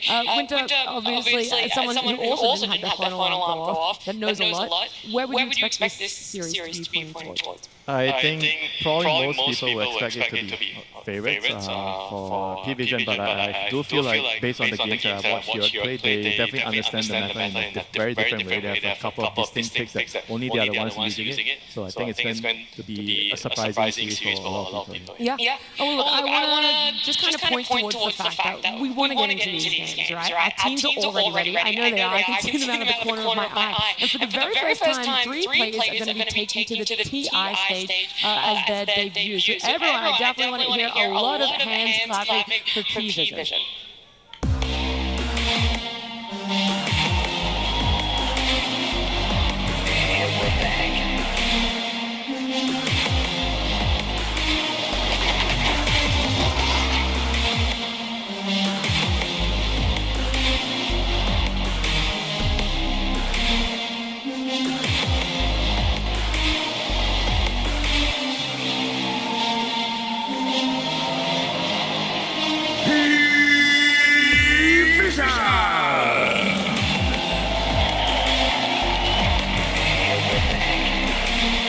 It's definitely a team that a lot of people are familiar with. However, these guys are not so familiar with the TI stage. So Chanic, Nightclaws, and Carlos, it is their very first time performing in this arena at a tournament like this. There's a lot of pressure on their shoulders. It's going to be a tough one because their opponents are not to be messed with.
That's right, our brothers and sisters in South America. Of course, we were a combined region at a point. It's still to some qualifiers. We are a combined region, so I think so. We're all very familiar with each other. It's so great to see these guys in particular on the main stage because they really embody the South American traditional style of Dota, which is just cause as much chaos as humanly possible and then take advantage. And it is so damn fun to watch. Okay, what game do you think, or what moment has caused the most chaos from Heroic so far in Road to International? I would be very surprised if P-Vision lets them get clockwork. I think if you're talking about chaos, probably the most chaotic player in the world is Schofield. This guy is... So you can see him on stage, but he is chaotic. He can't wait to go in. He just can't wait. He's out of his mind. I mean, maybe the other guy is like 9 class in another full position, so it's great to see this matchup. But we can see some niche heroes that they play. We always talk about Yuma playing Nepo. You know, if it's a good Nepo patch, Heroic always seems to do well. Finally, it's a good Nepo patch. We have to look at the Whisper Punch. Come on, he's played 3 games with it, won 2 of them. And I think all of these picks, at least for Whisper, are enabled by Schofield having such a weird hero pool and weird playstyle as well. Like the way that they manipulate creeps using Clockwork in particular is what I think lets Whisper have a good early game on something like Pudge. Yeah, it's honest playstyle, right? You said this are the kind of things that you want to watch right now. I think teams are just finding ways of making Dota work in different ways and manipulating the creep wave with Clockwork. I don't think every team does the exact same thing. I mean, it's commenting already knew that you could do it with Clockwork, but they are the ones that they like to do it because Schofield is a Clockwork specialist. Yeah. And I also have to point out that these three players, these three cores from Heroic, they do have three people in highest average KDA. Like, these guys are so good at playing the map, being super aggressive. I think Yuma right now is playing the best tournament of his life. Like Meepo, he did bang it out a couple of times.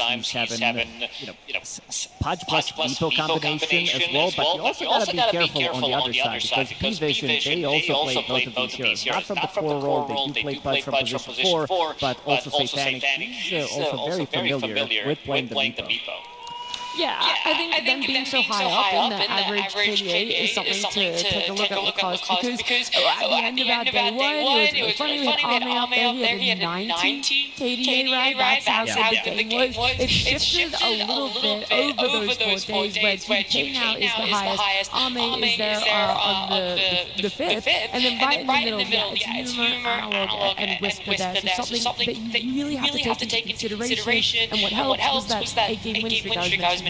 Yeah, for sure. And I think what's like really impressive about this is that it's not just one core that's soaking up all the kills. It is everyone. And in terms of average kills in this tournament, Yuma is actually number one with 12 average kills per game. 12 kills per game. Think about that. On average, it's insane. The next person, which I think might be GPK, is like 9. And then everybody is within that like 8 to 9 range in the top 10. 12! He's ahead by like...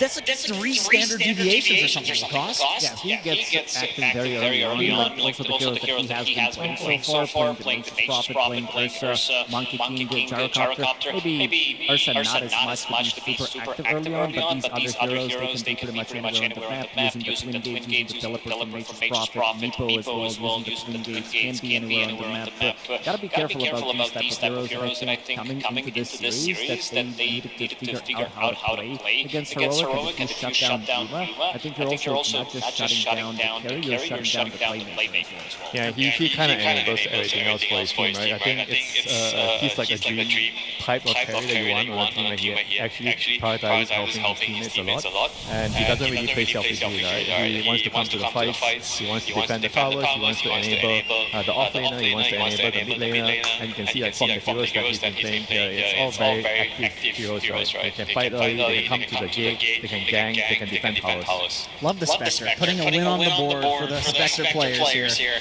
Yeah, representing. There's always that one or two heroes that people want to see, that's their spammer. I think on the side of P-Vision as well, though, because you're giving Heroic a lot of credit about bad news heroes, what they're really excelling at. The same thing can be said about P-Vision. They definitely are throughout the year, not just this tournament, that have had massive picks that no one else is really looking at. Then they do so well with it, other people have to adjust, and most of the time it's by picking up those heroes themselves.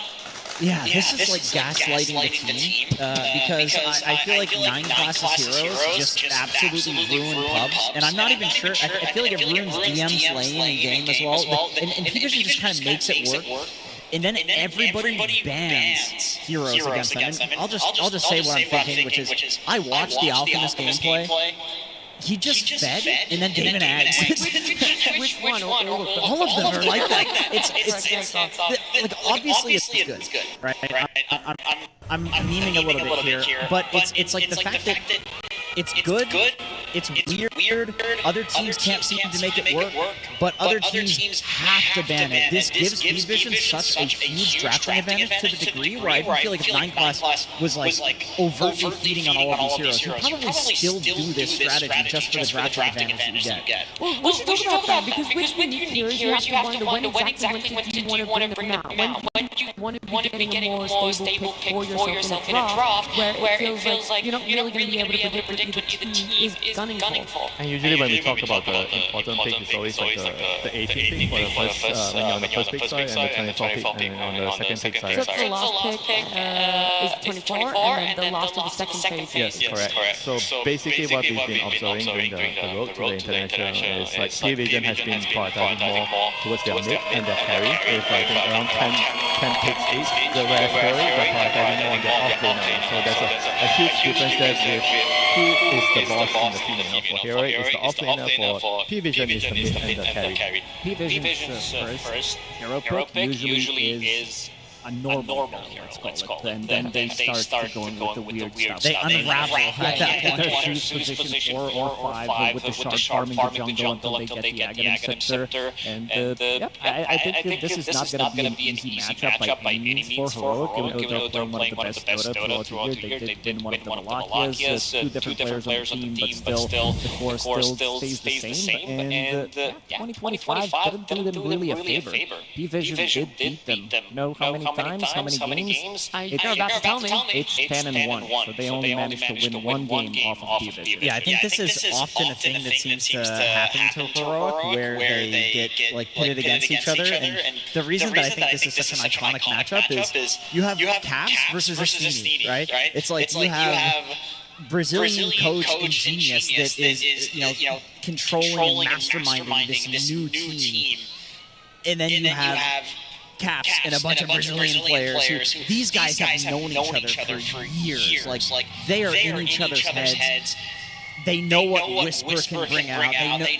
They know what Analog is good at in his mid lane. They remember the days he was an OG spammer, right? I was in those pubs as well. Like we have played so many years with each other, and I think this adds another layer to the draft, where it's not so much about what is the general meta right now, it's what is the meta between these two teams, and historically speaking as well. Yeah, they played in the routine national playoffs against each other, right? That was the very first round matchup for them was P-Vision up against Heroic. P-Vision came in, they 2-0'd them. From there, Heroic just kept winning, right? They were just in a fantastic position for themselves, so just kind of looking back at it, it really puts this question mark on has Heroic ramped up enough that time frame is enough of a change that we could see seriously, and we could even see a game win.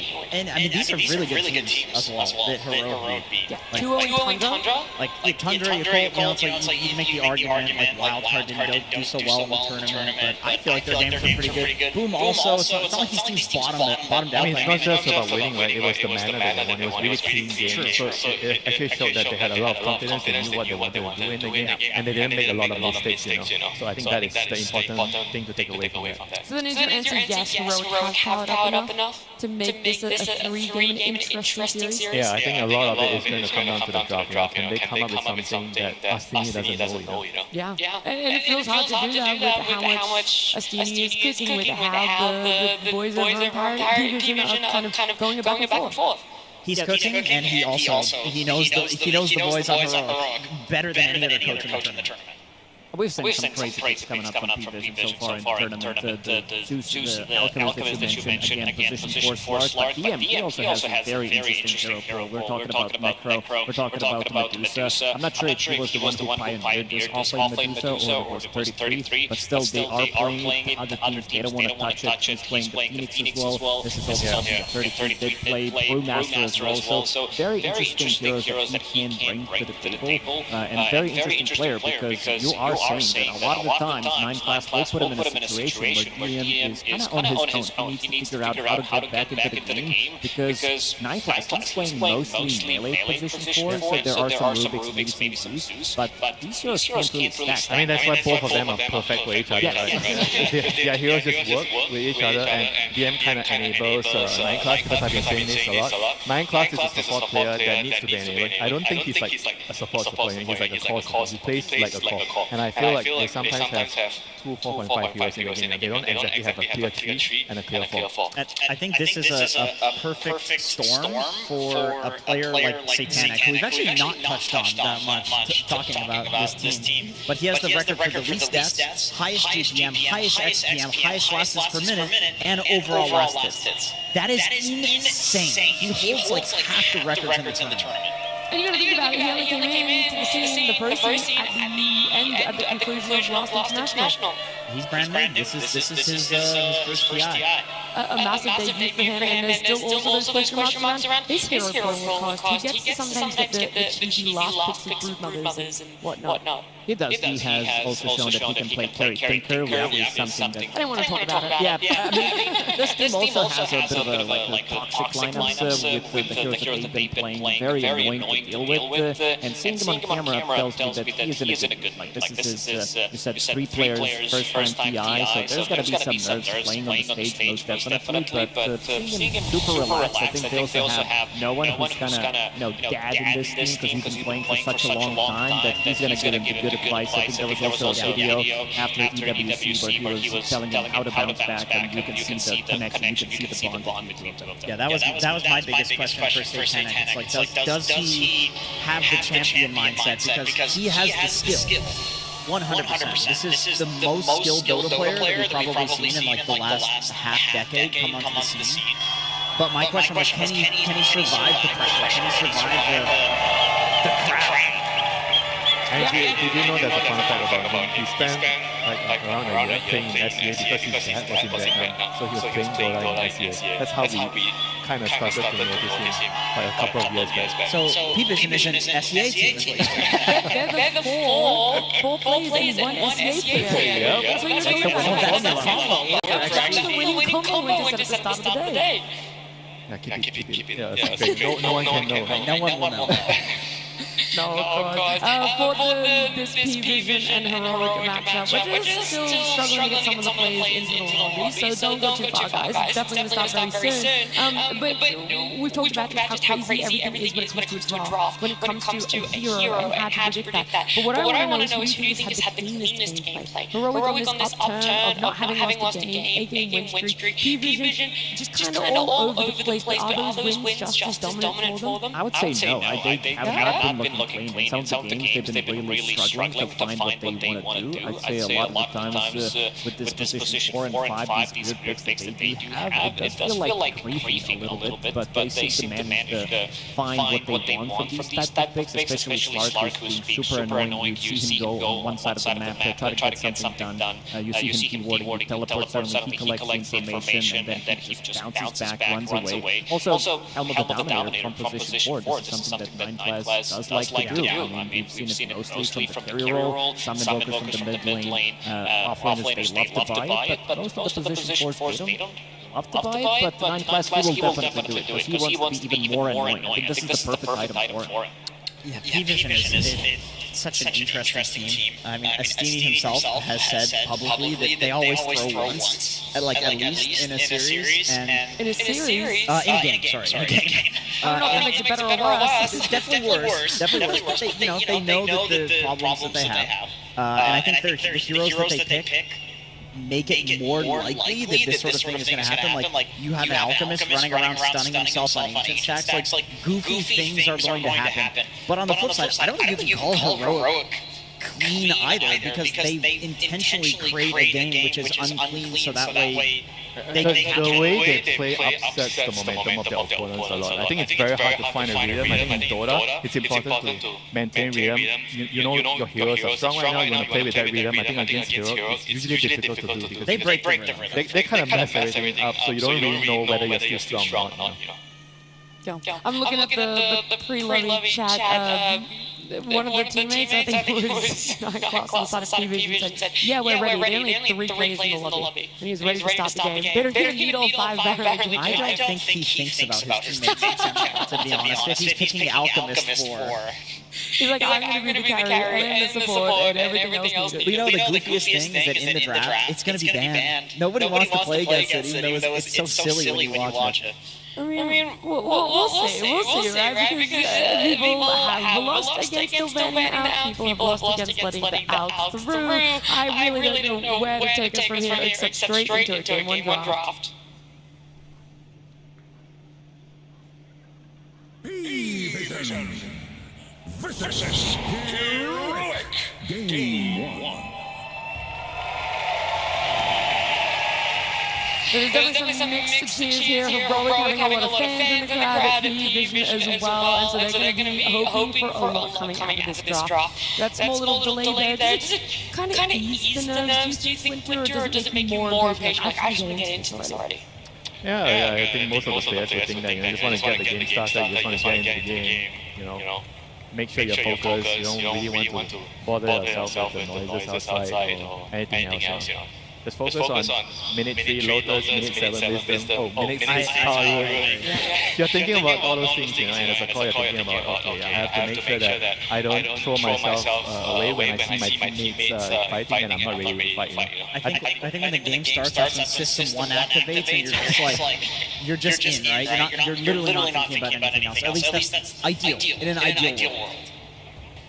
Okay, well, we're going to get the dropped up on the screen soon because one of the bands is already very interesting from the side of Heroic. But the spoiler is that Tinka. We talked about it Satanic, just how he's able to have some cheap picks for himself. I thought it was, Brood in that last bit, but they also love to open with Tinker, and that could potentially have a bit of flex. It's so annoying. Yeah, it could be, but this is also a hero that can be pretty much anywhere on the map. We talked about Helm of the Dominator, that is very annoying, split pushing, and this is a hero that can actually kill it with lasers. It's on such a low cooldown that you can actually use it multiple times, and this is something that they definitely theory-crafted how to deal with these annoying heroes, because they are probably the most annoying thing to play against in terms of when they don't want to take the fight, they're not going to be taking the fight, they're going to be doing something else on the map with these multiple Helm of the Dominators with the position for Slarks that they like to run, and this also leaves Beastmaster in the goal. Division wants to grab it because there's no gyrocopter. Seeing that there is Undying is roll banned out, so potentially it could be a good opener for Division. We talked about them getting like one really good pick at the start of the draft. Mostly it has been offlaner getting something for EM, some Enigma, and also maybe a bit of a flex, like some Chonka potentially that they can run across the I mean, I kind of like that though,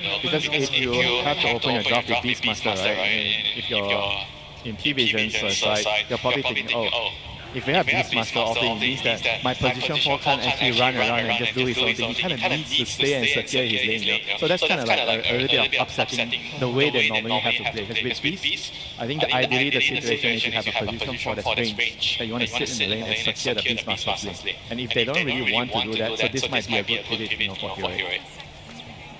This was one of the first teams of P-Vision, speaking of, that would run the Beast as mid and as carry as well. So I could definitely see if Beast gets countered in lane, they just run it as another position, or let's say you have a free safe lane as Beastmaster. I could absolutely see Satanic playing Beast. Yeah, when the maps changes with fast, really don't. Oh yeah, you're kidding. First pick. All right, do your best. What about the stable opener? What happened to that? Oh, we never talked about it. There's no stability here. They're doing it for the crowd, the cheeky smiles, like changing caps. They definitely knew that punch was going to get a reaction. Wow, I really respect this. I mean, Hook one-shots the board, doesn't one-shot the Dom Creep anymore.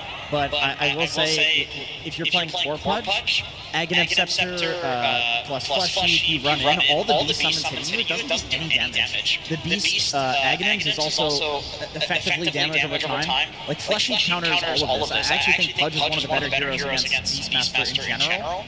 Once you get a BKB on Beast, Dismember, you can kill Beast while he's BKB'd with a little bit of extra damage. So it's honestly not a bad pick here. But yeah, I agree. Like I'm really shocked Clockwork is not out of the pool here. Like this is how they make Pudge work as an offlane. Is they do the lane manipulation. It is always. You know, we had this discussion, right? You were saying, is it important to actually ban it, or we just let them get the Clockwork, and before you start the game, you try to control your side of the room, and you anticipate his movement, you place the one, and you kill him, and he's trying to block the creep through the top. Yeah, and I think we. Because it's important to block the first one. He can do it the next time, but it's not so impactful after that. And we disagreed on this, where I think that you would have to invest too much to deal with full field. He loves to do that. He loves to do that. You're playing into his hand, but it is an interesting question. I have to see it happen. And there it is. Well, you're going to get an answer eventually. P-Vision knew this was coming.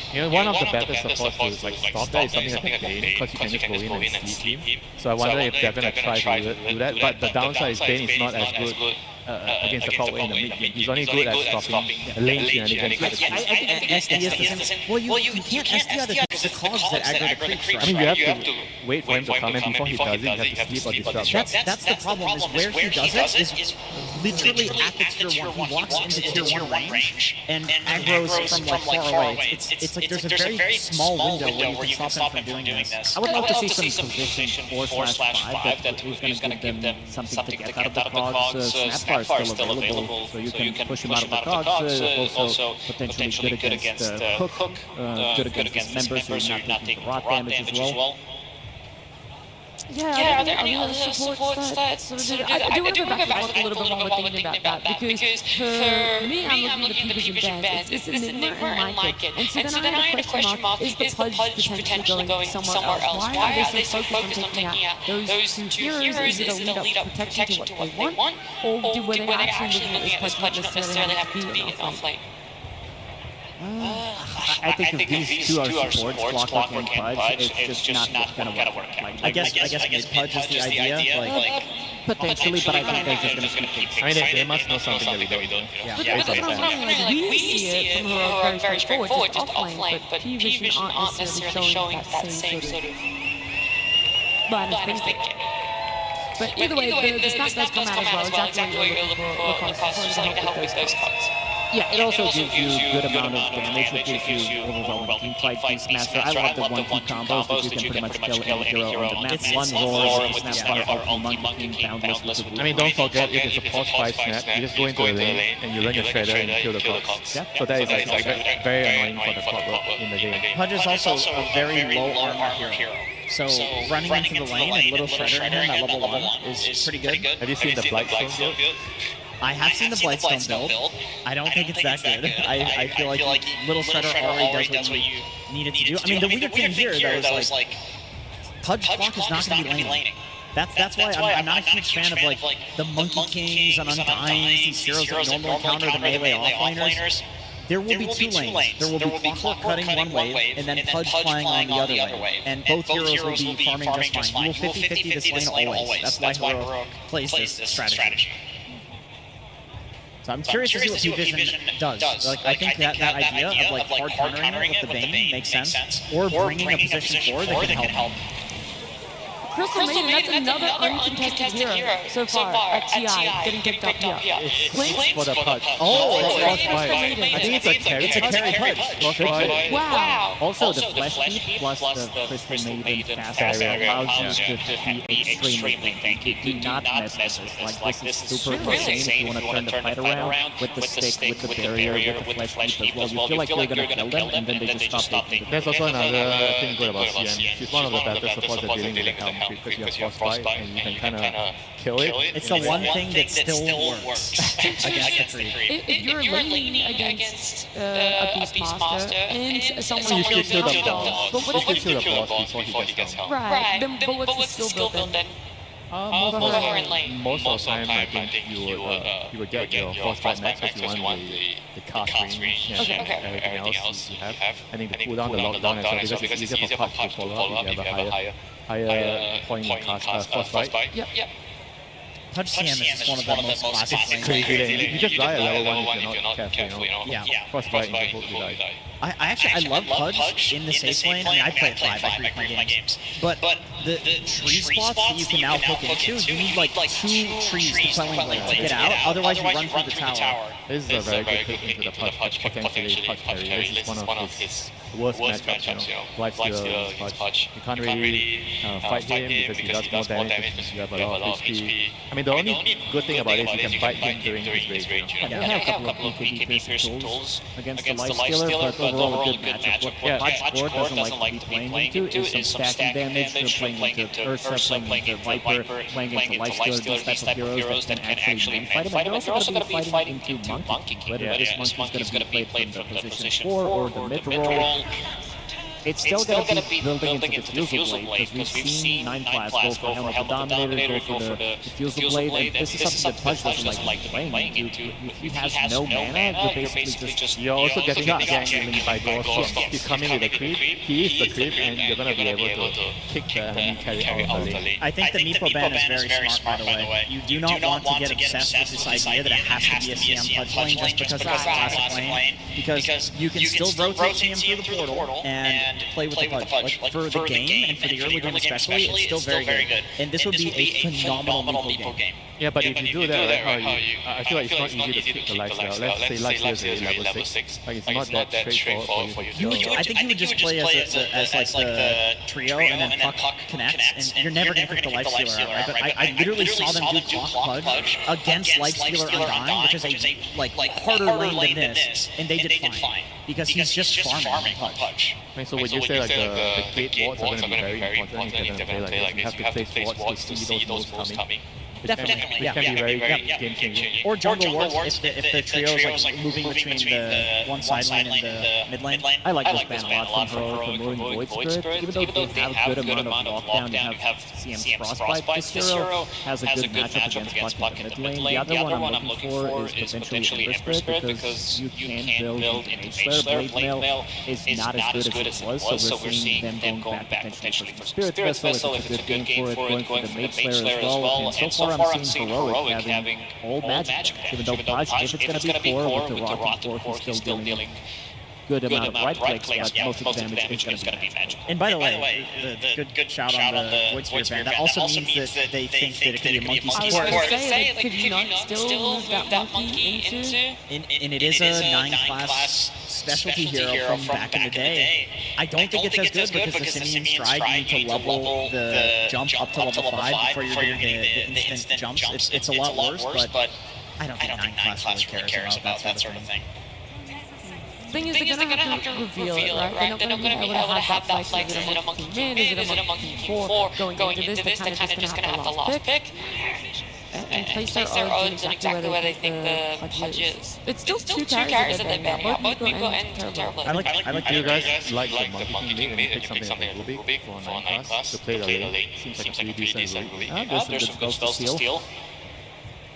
Yeah, I like it. I mean, Monkey versus Puck is a classic matchup that I think no one in particular has done really well in. This is good. This is something that Position for Night Stalker. that any team did use. And got banned a couple of times against it, I believe. Night Stalker, Puck doesn't get the play again. It's a very difficult matchup for him, forcing you have to buy either a BKB early on, Force Staff doesn't work, but once you go in, like having a vision game, it also allows you to have Lifestealer being inside of the Night Stalker.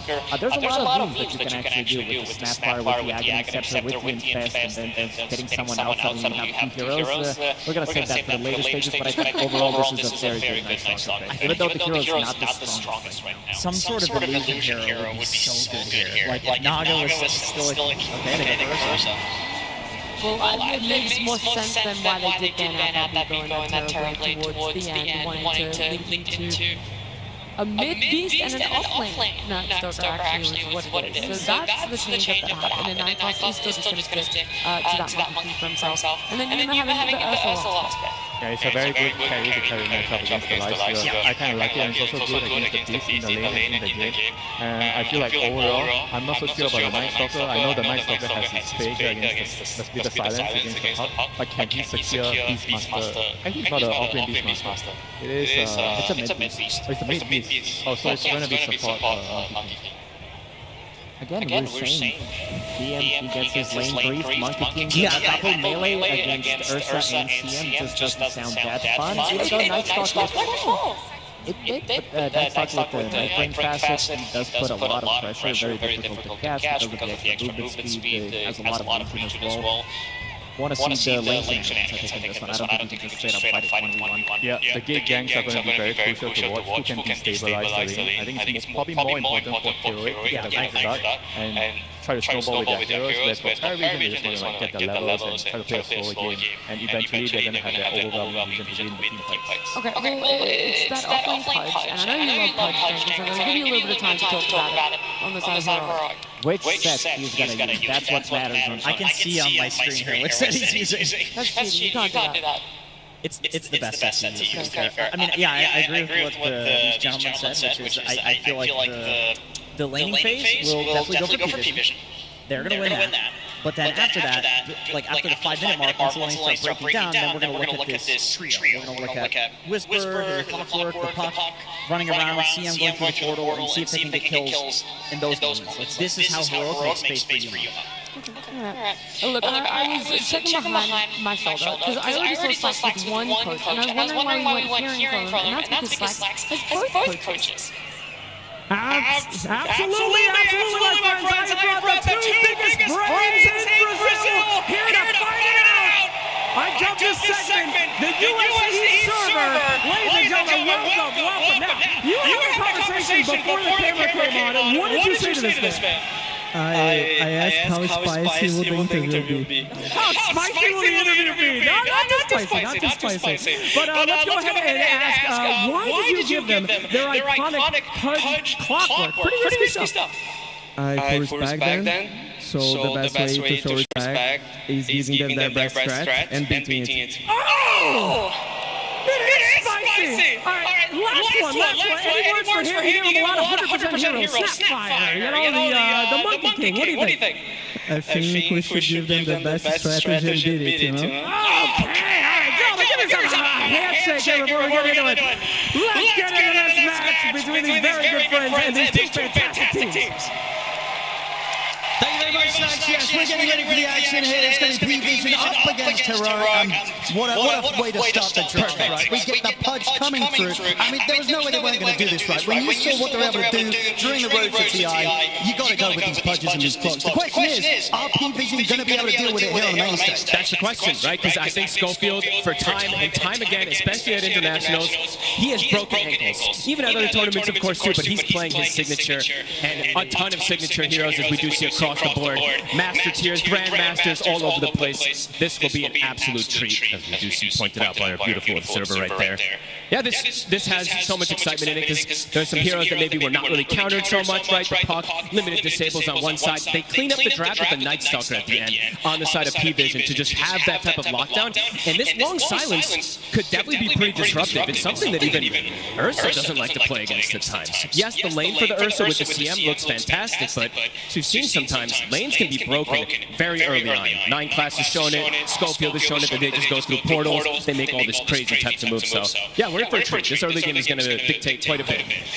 And because overall as well, I mean, very much putting the Vision into P-Vision, right? Especially with Night Stalker last pick. The sort of information that P-Vision is going to be able to set up with in these kind of early to mid-game plays, it's going to be quite difficult for Heroic to catch them by surprise. No, for sure. And we've seen it so many times, right? P-Vision, that's a strategy they do. That's why they used to, well, I say used to, but that's why they do the Slark as this 4 position at times, right? They're a very vision-based team, picking and choosing their battles at ideal moments. So Heroic, I mean, it's kind of a good matchup for them, though, because this is a team that likes to cause chaos, likes to make a team make mistakes. And, yeah, when you have Pudge, this type of hero in particular can cause mistakes. You get hooked past position.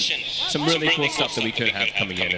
And what do you sort of make of the last pick from Heroic, going for the Ursa to close this overall draft up? Comfort hero, obviously, for the side of Yuma, but it's a core-to-core matchup that they wanted. Because I was debating a couple other heroes that would be good for the game, perhaps, but I think they wanted something in particular that deals with Satanic. Because looking at the other 4 heroes, yeah, you have the bite that goes through, you have the Clockwork hook shot that goes through that rage in particular, but you want somebody that can stand toe-to-toe. I think me and you were debating like Spectre or something, right? But these heroes just don't match that core-to-core matchup the same, so I think they just want him to be able to scale in these later stages. And yeah, sort of talking about the bites, talking about the support, so getting Chris from Maiden coming in. We didn't see this at all during the road to the International. It's definitely not a rarity in pubs, but this hero is played. Why was it not picked up until this point, and why do you think Heroic have gone with it here? To be honest, I can't give you a direct answer of why it wasn't picked up in particular, but in this game, you have great setup. It's a great lane as well, too, if you know that you're going to be playing versus something like a double melee. And I think I've seen a lot of games, especially from P-Vision, it's a double melee off lane. Yeah, they're going to creep pull, they're going to do some shenanigans, right? But at some point, CM is very good versus most double melee lanes, especially with an Ursa. So you think that Heroic, they do have the tools to sort of match the pressure that P-Vision will put on during the laning stage, or kind of heroes to heroes, it will still be tough overall? I absolutely think they can, yeah. It's just this top lane. I want to say that, you know, the lifesteal and the snap should come out advantageous, but I've seen Heroic play almost versus the same lane and came out ahead with the Pudge in the past. So, yeah, curious to see how these lanes are going to be played as we have an extensive pause we got. Yeah, because when we talk about the snap being in that lane and trying to deal with this kind of Schofield clock movements, is this sort of a hero that you're picking because it's going to be kind of chasing around the clock, or are you just trying to focus on fully punishing the Pudge when they're left alone? I think it's the punishment, but also they mentioned something on the panel there. I don't remember who it actually was, but you can kill the cogs, so you can do some little things to disrupt this clockwork. You know, the cookie's not as effective, but there are ways that you can play around it. I think, yeah, Pudge, low armor, can definitely look to take advantage if you get a good position to pressure with that snap. Did we see what was going on? Okay. Apparently should be good to go pretty soon.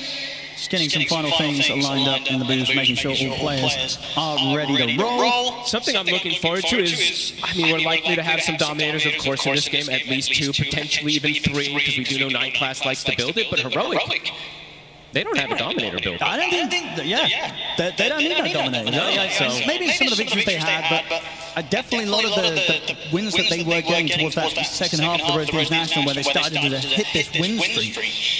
You know, they were just doing it with kind of just raw chaos. And especially around these 2 heroes, of course, that they have opened up the draft. So this sort of game 1 as well, it's going to be very much a test or a showing from them, whether other teams, and if P-Vision down the line in the draft in this series, need to make sure that they don't let this kind of Pudge clock get through as the first 2. You know, if Heroic can get this game 1 win, they're definitely going to have a lot of implications in how P-Vision is going to have to start their draft in game 2 against them. Absolutely. I'm so glad that we actually did get it. I knew we were going to get it, right? The double coaches down there, they're such good friends. I think this is going to be a really interesting kind of thing that maybe dictates how the rest of the drafts are going to go for this series in particular. Because they might just give them everything. Both sides might just go, you know what?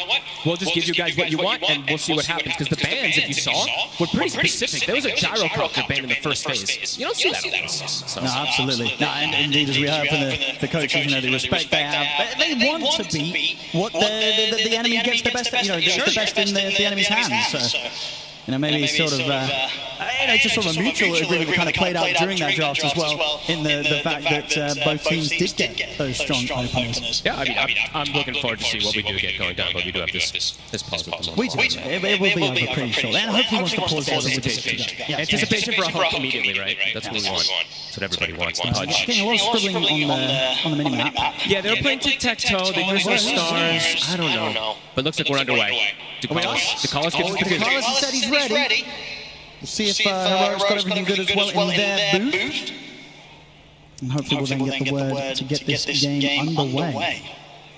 But one thing for sure, I don't think this is going to be a game that's going to have a pretty slow opening 20 minutes. No, I don't think this series will, period, right? These 2 teams are definitely going to be looking to run at each other. Heroic maybe more so than P-Vision, who does like to play, as you mentioned, more about the vision, controlling the map. But let's go. We're underway. Thank you very much for your patience, ladies and gentlemen. We're ready to get on with the action here between Heroic and P-Vision. And action we should definitely be getting. And look at this, P-Vision, they want to secure that lane in particular, right? They don't want Schofield to do his little put a sentry to make the lane meet at a weird position, get the cogs down to mess with things. So they're trying to protect their jungle as much as possible here to prevent these type of moves and maybe an early hook, right? So we see P-Vision, they will back away. Heroic places a deep early ward, and we are underway. P-Vision holding back, but still under the cover of smoke. Still difficult, really, for them to approach and try and make a play into this. So yeah, purely defensive, so making sure they don't get tripped up by Heroic as the lanes do set up. See, if Heroic wants to stick a 3rd hero just for the start of the lane, since they do have that CM Pudge combo, they could trip them up to potentially go for that quick early first pass. That's true. There's definitely a chance. Play could be pretty tasty and a very good thing to go for, especially here on the main stage. If you can start to shake up the enemy early, you could start to tilt them a little bit. Yeah, look, let's see the positioning. Schofield, he's doing what he does. He's going to immediately run in, put the cogs down, or just body block the wave until the cogs get closer. And that lane positioning, it's going to be exactly where they ideally would want it. Let's see if Satanic catches the wave. We do see this combo is up here. Yeah, let's see if Satanic's ready for this. Heroic. Getting ready just in case Satanic steps out a little too far. I'm going to go for the hook. They're going to be able to grab him away from the creep wave. They're getting caught in the cogs. They have to steal the level 1 raise to back up. So no kill to be found, but a decent bit of damage there. From that early setup and an early aggressive poke from Heroic, showing that Satanic's got to be on his toes. And then we do see Takalis does what we were mentioning, right? What the panel was talking about as well, too. Get that little shredder early so you can either kill the cogs or just be able to harass a hero like Pudge, who's 2 armor, super low armor in this hero. So we'll be able to attempt to counteract these moves. Now let's see how well he does. I feel like even in some of the lanes where you expect Whisper's Pudge to get punished, he ends up coming out insanely far. He does. So very, very comfortable on this hero in this position. Yeah, and let's see how many, I'm going to keep watching how many cogs they do kill, because, yeah, Schofield, he's going to be doing his annoyance in this lane. But overall, I would say Satanic, yeah, on paper, right, Satanic should have a pretty free time up here, unless some crazy stuff happens from Schofield and Whisper. And looking at the other lanes in particular, it's similar, right? P-Vision does have very strong setup for the lanes. The mid Beastmaster versus the Puck is very, very strong matchup. The bottom lane is the one that can be a bit different, where the Ursa and the CM can take advantage. So 2 lanes that do look quite strong for the side of P-Vision at the start. I mean, and sort of take advantage to the point where is there kind of sort of a stage in this bottom lane where the URCCM can get kills? Oh, absolutely. And anytime that they do see a misposition, misstep there from DM, they could look for it. Same thing from 9 Class, but 9 Class also can do some pretty annoying stuff, as we've seen from him on this Monkey King, of going through the portal, bringing numbers to an area that is not as expected. So this mid lane, I've seen the Beast most of the time come out ahead, but also these Pucks usually don't fall that behind anymore in a lot of these matchups that they used to struggle with. The Earthshaker versus Puck matchup, which used to be a hard one. Now these Pucks just do fine because of curveball. So we'll see how no one does in this matchup with Analog. So it definitely feels like a mid matchup where, I mean, probably from both teams, right? The supports, rotations early on could warrant a kill in that mid lane. Oh, absolutely. I don't know if we'll see early rotation though, because these side lanes are, they do need their supports to stay there. If we do see early aggression, even from bottom DM, and getting the early point in silence, maybe they'll be able to play this lane a little better than anticipated, even though it's versus Ursa CM. CS-wise in the top lane so far, 8-4 on Whisper, against Satanic 13-3, so I see the damage here coming in with a little shred and a few right clicks. Not too fun for the Pudge here on the early levels against these two. Anytime that Schofield steps away.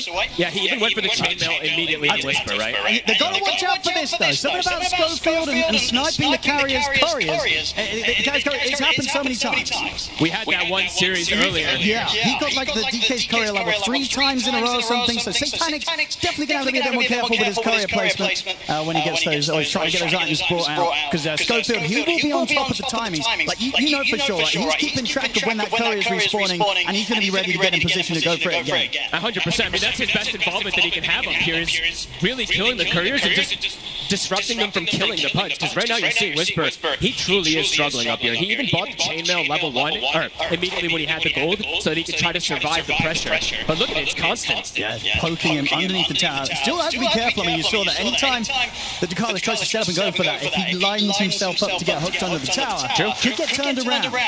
Definitely wants to have the lane in maybe a better position. They're not so close to that tower, so they can get aggressive. Down on the bottom side of the map, Yuma so far 20 CS, 18-4 on TM, so being able to match the farm so far on this bottom lane, and yeah, indeed across the board, just Whisper is having the slightly tougher time top, but as expected. To be expected, exactly. So mid, Analog is handling his own, 22-3 to the 26, a couple extra denies on no one, but look at this damage that gets harder now though. I mean, no one just stepping up and just absolutely beating the hell out of this. TP's coming in, he's going pretty deep, no one. No, it is very deep. It's taking a lot of tower hits as well. He went for the dive. Is he going to be able to get away? There's going to be the all back up in a couple of seconds. Analog, he's going to have it. He's got it. First blood there for Analog as no one gets far too greedy there with that aggressive dive. He tries to go for the axes, but the shift is back up. He dodges it, and he has more than enough damage, and they lose the courier too. That's a big kill to get as well. I mean, up to that point, the mid matchup was pretty close, but now Analog's going to get a chance to get kind of a full creep wave ahead, and having that first blood as well secured on the puck. Massive. 2 couriers also being killed. Nighttime soon to end also. So DM, the bottom lane, will become much more difficult for him now, as immediately they go aggro on this Night Stalker as the daytime hits. Oh, the swipes are stacking up. He will be able to push it back momentarily there with an Ironwood branch placement. So That was a really nice branch. nice moves there from DM to stop Yuma from getting a couple more hits in and kind of give him a chance to break away from that blood grenade that was thrown out. Very nice branch play. KJ was not quite in range. Yuma tried to get that advantage play there, but wasn't able to. And so far, I mean, Whisper, he has yet to die top, right? So he is getting something. He is, of course, getting sacrificed a little bit, but if he gets a hook kill, he'll be right back into it, which can absolutely happen at any moment. Yeah, and the fact that he's not dying up there is definitely giving Schofield the freedom to just trying to get to do Schofield things, moving up and down through the jungle, roll around and provide pressure in the mid. The roll's going to be there for the setup. No one ever get the kill. Schofield not able to do anything to help out that time. P-Vision, they're going to try and chase Schofield a little bit, but I think as we've learned, you've got to be careful when you're chasing Schofield. You don't want to waste too much time running down the clock. Never. If it's Schofield, you almost never do. Never want to chase him. Whisper. Rotation's coming in. Jump forward here from 9 class. Schofield is around. Cogs down to try and hold Satanic back, but he's able to get round with the rage. You get a cookie connection as well. Boundless strikes up. Whisper trying to back up to the tower. Holds back Satanic. Whisper's going to be fine for now. Analog's TP'd over, does have the Dream Call available, but they won't even need to stick around. P-Vision, they back up, they didn't get the kill. They're not going to try and make any crazy dives top. Do they stick around for this Shrine of Wisdom? It looks like 9 class wants to. I mean, the thing is that they're going to know the Analog's around. Yeah, I don't know if they can contest this when the puck is in the area. They got the vision now, they're going to hook straight away. They catch 9 class, Analog jumps in with the burst. 9 class is dead. Another bit of a greedy play there from P-Vision, just underestimating the fact that Heroic, of course they're going to be sticking around for that top. I didn't anticipate them putting the ward, I guess. He was trying to make that sneaky play, but yeah, Analog is just still in the area too. And Analog still has Coil for that next move available too, if it does happen. As let's see how I'm move available too, if it does happen. As let's see how I'm just going to keep eyes on DM these next couple minutes, especially for P-Vision, since it is this daytime. This is a very crucial point. If he's able to keep the lane in this position, he's going to get a lot. And it does look like this wave is going to stay here, so that's very good for him. Top, Schofield should be fine here. Whispers in with the backup, looking for the angle for the hook. Not going to get it this time. They're not giving him that chance to get that hook. He has his phase boots finished up though, so a lot easier for him to survive up here. And as you said, Schofield, it can't open up the map for him. Power Rune. Ducalis is setting up. 9 class. It's going to end him with a jump, but now the Yuma's hit the 6. Very hard to bully the bear, unless they catch him in some sort of chain control between like the roll of no one on the Beastmaster if he makes a move down bottom. Analog gets a haste. This is a big rune. Could potentially even save him. When you get this rune, when you're playing versus Night Stalker, it's the dream early game. On top lane, a little bit of a dismember. It's going to force the TP reaction, but no one comes in, drops the roar. That's a very good Whisper there. Bait play there from Satanic. Good TP coming in from No One. They do know now, though, that No One has no resources since he did TP top. They could try and dive in for DM bottom now. He has ulti available, though. He is going to be pretty slippery. Yeah. DM is getting a lot down here, Owen. This is a big deal. He's level 6 now. He's going to be getting his Dominator pretty soon, too. Even though 9 class has left him for some time, he's getting way too much. And they're not able to bully him because of the positioning of that lane on that Night Stalker. He's just keeping it at his tower, not shoving it in. So that's going to be really important timing for him on this first night. Gonna have a smoke up coming in from the 2, and then Yuma and King Jungle's ready to make this play towards the top. This is a clever move. This is going to catch him off guard. I see what PvE do in response. Ducalis, not a chance for him. Satanic is in trouble. Whisper ready to lead and gets the hook into the dismember. What a move. Excellent plays there from Yuma and King Jungle's coming in and securing Yuma a double kill from that little trip top. I love this move too because they had just communicated that the Beastmaster TP top, he used his roar and he was leaving the area, so they're like, he's probably not going to stick in the area. A smart quick gate move, get this kill. Very, very clever. And also the fact that they knew that they couldn't really abuse the fact that the Night Stalkers alone still a very tough target to kill. The other lane's where to be in. They make it work. DM has literally kept this lane at his tower like this for 3 minutes so far. So very good on him to be able to do that, but of course does open up the opportunity for Heroic to make an aggressive move as well. They're going to strike back at P-Vision. Whisper to full Schofield. looking pretty dead as well. So just as quickly as they get the 2 kills top, quick the action continues, P-Vision returns to that top lane and make sure that they then secure some positive action for Satanic to get involved. Love that we're seeing these early moves already coming in though. Pre-10 minutes, we've got 8 kills. Heroic, looks like Analog will get the benefit of getting this power rune again after getting the haste rune. Another very good one for him. And these sort of movements, they're only going to continue right in the frequency that we're going to be getting them from these 2 mids. Each time the ultimates are up, and obviously for DM, he very shortly is going to be prepared to get involved, especially around these nighttime moments. I think he's got the Dominator finished, right? So pretty early timing for this Night Stalker who's been left on an island to have this pickup. He's coming out in the Courier. He's got the Dark Ascension too if he wants to use it to get involved and get on top of the puck too, even though it is nighttime. See what the next move is going to be.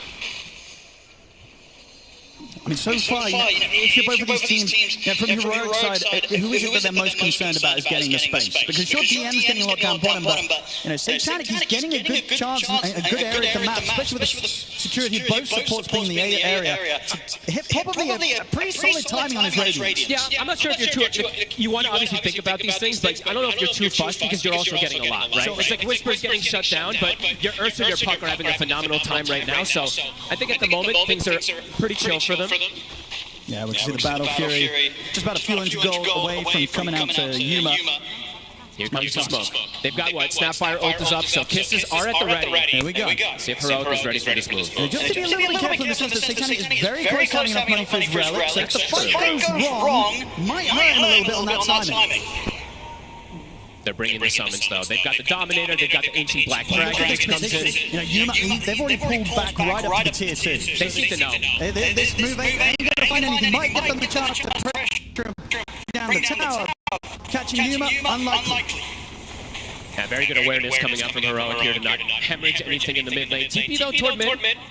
Or in the bottom lane. TP toward mid, Ducalis is setting up. They do have that roar available with the kisses. Power rune. Will be bottom. Illusion rune. Nice one here for no one if he does get jumped. Gives him an extra chance to slip away. Very close to his Aghanim. Just about 1,200 gold off it here for the mid-beast master. How's the stacks from both sides? I feel like it's been fairly even. I actually don't know if we did get a counter for that, but maybe a couple more on the side of Heroic. This is a tech that I've seen only Heroic do because they're the only ones picking Pudge, but we've seen this a couple times now. They do this, smoke in the seat with the Pudge to be able to farm the Ancients freely to get him a better timing. So that's pretty nice. Yeah, it'll help him super safe. He was struggling, he'll need that. So that will get him toward it. You will have at least one component of the Aghanims, but slows down a fair bit anyway, still on Whisper. And he doesn't have the luxury, I mean, he has the luxury of being able to hook creeps, of course, to get that extra farm, but he doesn't have the luxury of a Night Stalker with a Dominator who just sends the Dominator creep to do his business. And get that extra farm that we've seen so much throughout this tournament. We'll watch the Dark Troll Summoner. It's going to start cutting some creep waves, probably. King Jungles, he's ready for it. See what he can do to deal with it. Okay, he'll disrupt the stack. Yeah, they'll bring Yuma over as well. Let's clear this out because they don't want to give DM the chance to start grabbing creep waves. And they'll kill it pretty effectively. It farmed absolutely nothing. Yeah, honestly, that's probably one of the better carries in the game right for dealing with these Helm of the Dawn creeps. Kills them very, very fast. Very true. They did the same thing with the Meepo the other day, if you remember. These heroes are fantastic at killing these Dominator creeps, so influx of gold for them. Top lane. They want to fight, it looks like, here. Will be a good time to strike. I mean, Satanic very, very close to having his Radiance timing complete. Also setting up around this Shrine of Wisdom. 9 class. Well, they're going to have around the vision. Whisper ready to walk up. Balance shot coming back, giving the chance to jump with it. He's good escape there for 9 class. Can he keep this up? Split second. He's got to jump. He's gone. It's a bit too tricky to catch him now. 9 class should be fine. Typical 9 class, being very disruptive, giving so much information. We tried for a blind hook, but they don't have any information here. That would be pretty wild if he's able to find him here. Just going to keep eyes on Yuma. Another rocket comes in, but again, 9 class a step ahead. They're probably keeping track of that experience that he's sapping as well, so Yuma. He's being annoying. He's giving info. It's giving time for these items to come in for P-Vision. I believe that Aghanim for the Beastmaster, it's done. No one is invading with an invis. Yuma. They'll push him, but the roll's going to be set on Yuma. This is coming in as well. Dream comes down to Yuma, get the range up, and starts to back away. 9 class falling low. Analog's going to look to chase him down, but no one's able to finish up Schofield first. Analog has to back up now. 9 class able to survive. DM trying to find that angle with the Dark Ascension for the puck, but can't quite. Another good invasive play here coming out from P-Vision, but it only nets them the clockwork. Radiance is done. Whisper will find more money. About halfway towards the Aghanims, and as we saw just there, Satanic getting the pre-15-minute Radiance done and online. And that second Dominator is soon finished for 9 class. Schofield.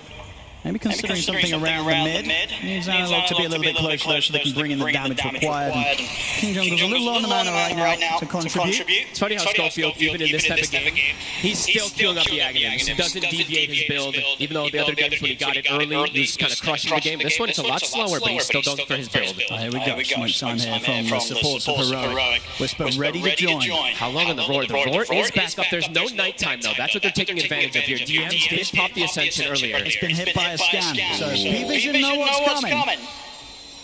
Can Heroic really still stand a chance of catching him by surprise here? The rocket for Vision. Can Whisper line up the hook? Not quite. The coil does connect before the coil comes down. Hook shot comes in as well, but it's deep. Backup's coming from P-Vision. The lay down the crystal here. Destroyed the Carlos, but the TPs from P-Vision continue to come through. They're ready to return. Battle strike on King Jungle. Satanic moves in and kill off the CM. As they're ready to see if they can maybe catch Analog as well. He's got to jump back up to the orb, so should be fine. I love the aggression, but it's a little deep this time. They were able to get punished. Their P-Vision, they're TPing in, might be able to pressure this Tier 1 themselves now. Might actually get to Tier 1 first now because of this move. Yeah, pretty hard to push Satanic and no one off the tower, especially with some of the ults expended by Heroic. And they had to use so much to get the snap there. The hook missed, the coil was broken. As DeCollis, I guess himself another one there. Finds Schofield alone up top. He's got the burst to do it solo. Wait, got him by himself. Look at that. Maybe a Dominator creep also assisted, but either way, able to find that grab. Because yeah, we did see the creep.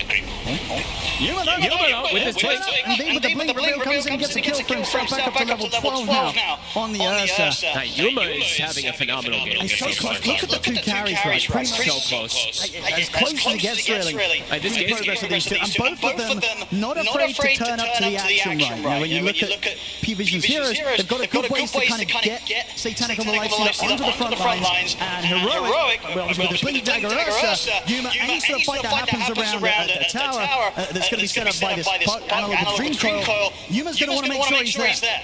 Now we'll see how the economy game goes, right? Because, as we said, Heroic playing a more honest approach toward the game. No Dominators. P-Vision, the double Dominators are up. A 2K separation at the moment, and a lot of that is the Monkey King's extra net worth, of course, over those supports at the moment. Roar, the shield room gets off. It's giving him a fair bit of protection, and should be easy enough to allow him to jump out of this one. So the Roar will pick up the time. Nightglass is there with the backup, but Analog forces at the ready, gets himself away from the follow-up to that boundless strike. They put the nighttime, no DM, closing the gap. Yuma ready to jump in aggressively. Kiss is coming in behind. Analog's got another more. Turns back onto the Tier 2 tower. Satanic and Icons going to kill off the King Jungle's over to the Tier 2.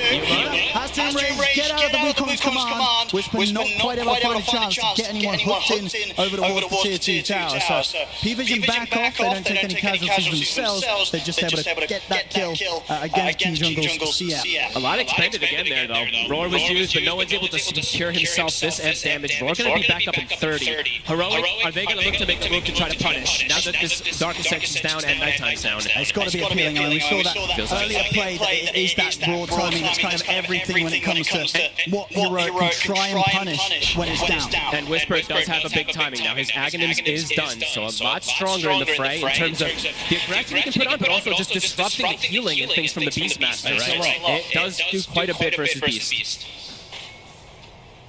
So they're feeling confident to get a bit aggressive here since those ultis are on cooldown. And we do have to mention, you talked about their Analog adjusting his build. You're playing versus Night Stalker, you need a 4-step either on yourself or supports. Probably running on the puck as well too, so he did go for it. And he'll have a blink next thing too. Yeah, he's going to be very slippery on the puck. Now we'll have the tools to indeed dance around these heroes that are trying to get in on top of him. See if we see perhaps an Orchid built up at some point. I know we used to see some of these Monkey Kings go for it, but maybe not yet. Maybe later down the lines could be something he thinks about versus that puck. Overall, we can see kind of during the slower paces and periods of this game, P-Vision able to make that little bit more out of the map. And a 3K gold lead here as the game starts to slow back down a little bit. They do just farm that bit faster with these Dominators and having this Monkey King able to play like this, but Analog He's feeling pretty safe. I mean, it's just going to take a lot to lock him down, right, and stop him from being able to slide, blink, and orb away. They do need a pretty perfect combo of skills to come down on the puck. So Nighttime is hit. DM. Also at the ready very soon, the Tormentor. It's a bit different since it is with this Night Stalker, so it's on the bottom side. So unlike usual where it is up top. P-Vision is going to be setting up for that one very quickly. It doesn't look like Heroic is in any way to contest it. They'll throw a rocket to Scout.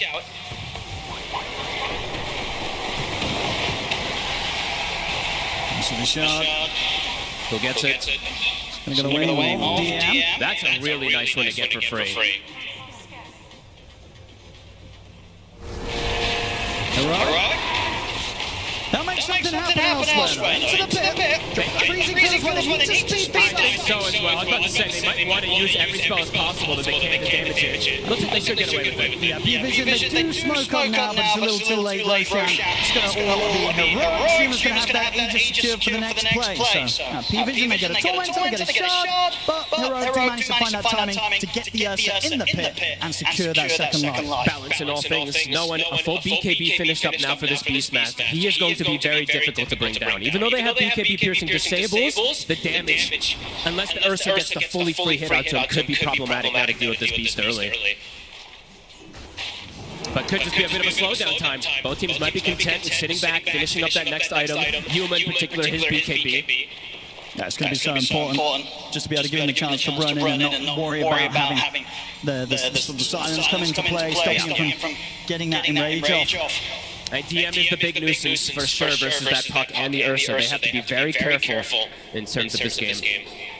I'm wondering if Analog even at some point does pivot toward a BKB. Sure, not yet, but maybe one of the next items, even though we don't see it too often on the puck. Depending on how he gets tripped up from the Night Stalker, we'll have to see if he does want to adapt. Satanic, he's got his plans completely lined up. 9class is spotted. He's going to look shot in here from Schofield.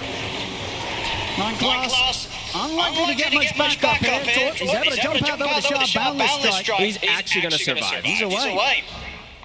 No one. Coming in from the high ground. Maybe see if they can get an angle in on Tanner's base. Very difficult. And look at the ready Yuma. He's going to be around the mid, ready to grab that bottle and hold on to this amplified damage rune for the next team fight play that they look for. And you'd imagine Heroic, they're going to want to do something. Whisper. Look at the setup on the DM. Hopping onto the side of the map. He's going to be able to sneak away. Nothing they can do about that right now whilst the hook shot's still on cooldown from Schofield. So DM will get away. But there's 3 minutes of opportunity really for Yuma to try and force the play with the rest of the team. And you can see how aggressive he is. He's ready to try and find some action. But the BKB amplified damage rune and the Aegis. I mean, P-Vision, they've got to be prepared for this aggression that Heroic's going to be looking for. They just have so much info getters, right? We see the Night Stalker and the Monkey King just constantly getting information again. They see Heroic. Some of the blinks, he's only going to find down with the Dawn Creep. So they avoid the smoke immediately, just from that little play there from the Night Stalker. Able to gather that information, as you see time and time again. I see Yuma there as well, maybe see if he can find a chance to get the solo catch on Dakalis, but Dakalis headed elsewhere. P-Vision's just avoiding until they get these timings. And they're getting a lot of the timings. The gold lead increasing with every moment here for P-Vision. 6 to up to now 7K. Gold lead at 23 minutes in. Heroic, they're desperate for blood, but P-Vision just aren't giving it to them. Just avoiding every single time. Satanic S and Y is now finished up too, so he's got that status resistance versus that bite in particular, so a lot safer for him to survive. Now Blink also for no one, so easier for him to pick and choose his target for the roar. P-Vision is slowing the game down into a more and more comfortable position to be able to fight versus Aegis. They're very strong in team fights. He's able to grab off the trees. Has to dismember.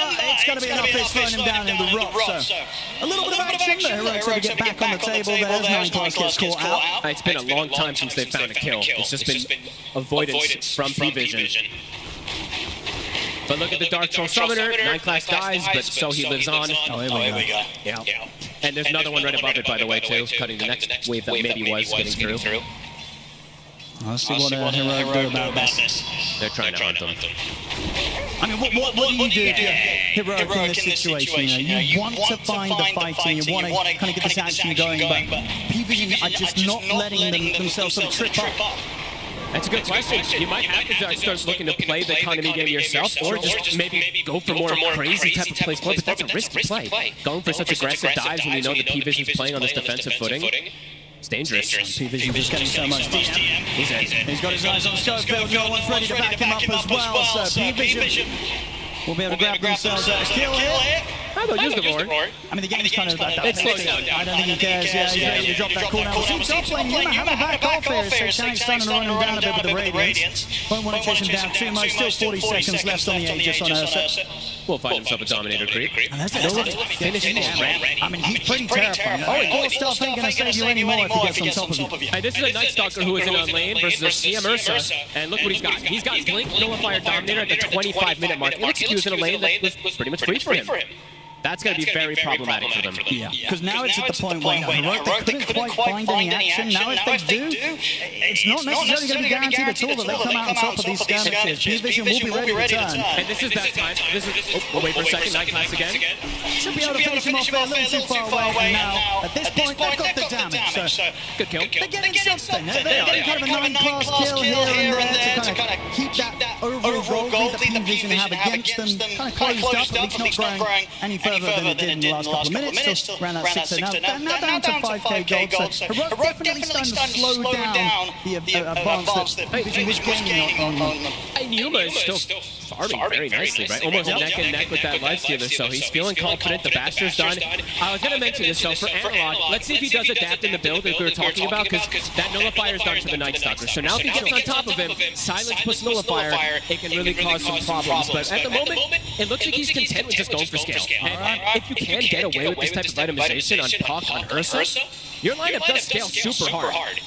So, yeah, curious to see if this does work out for them, because they're not overreacting to the side of P-Vision. They're just playing their own game, and they're like, okay, let's see what happens. Let's see what idea is better. Always have that threat of the high ground defense, right? You kind of consider P-Vision's lineup, you know, the cores, and one of it's melee heroes, right? So when it comes to hitting the high ground down the line, you're lining yourself up for some tasty hooks to be coming in from Whisper. No, absolutely. And Whisper, we didn't mention him, but he also has his BKB Blink done. He's actually matching the farm of DM, even without the Dominator. I guess those extra kills do matter, of course.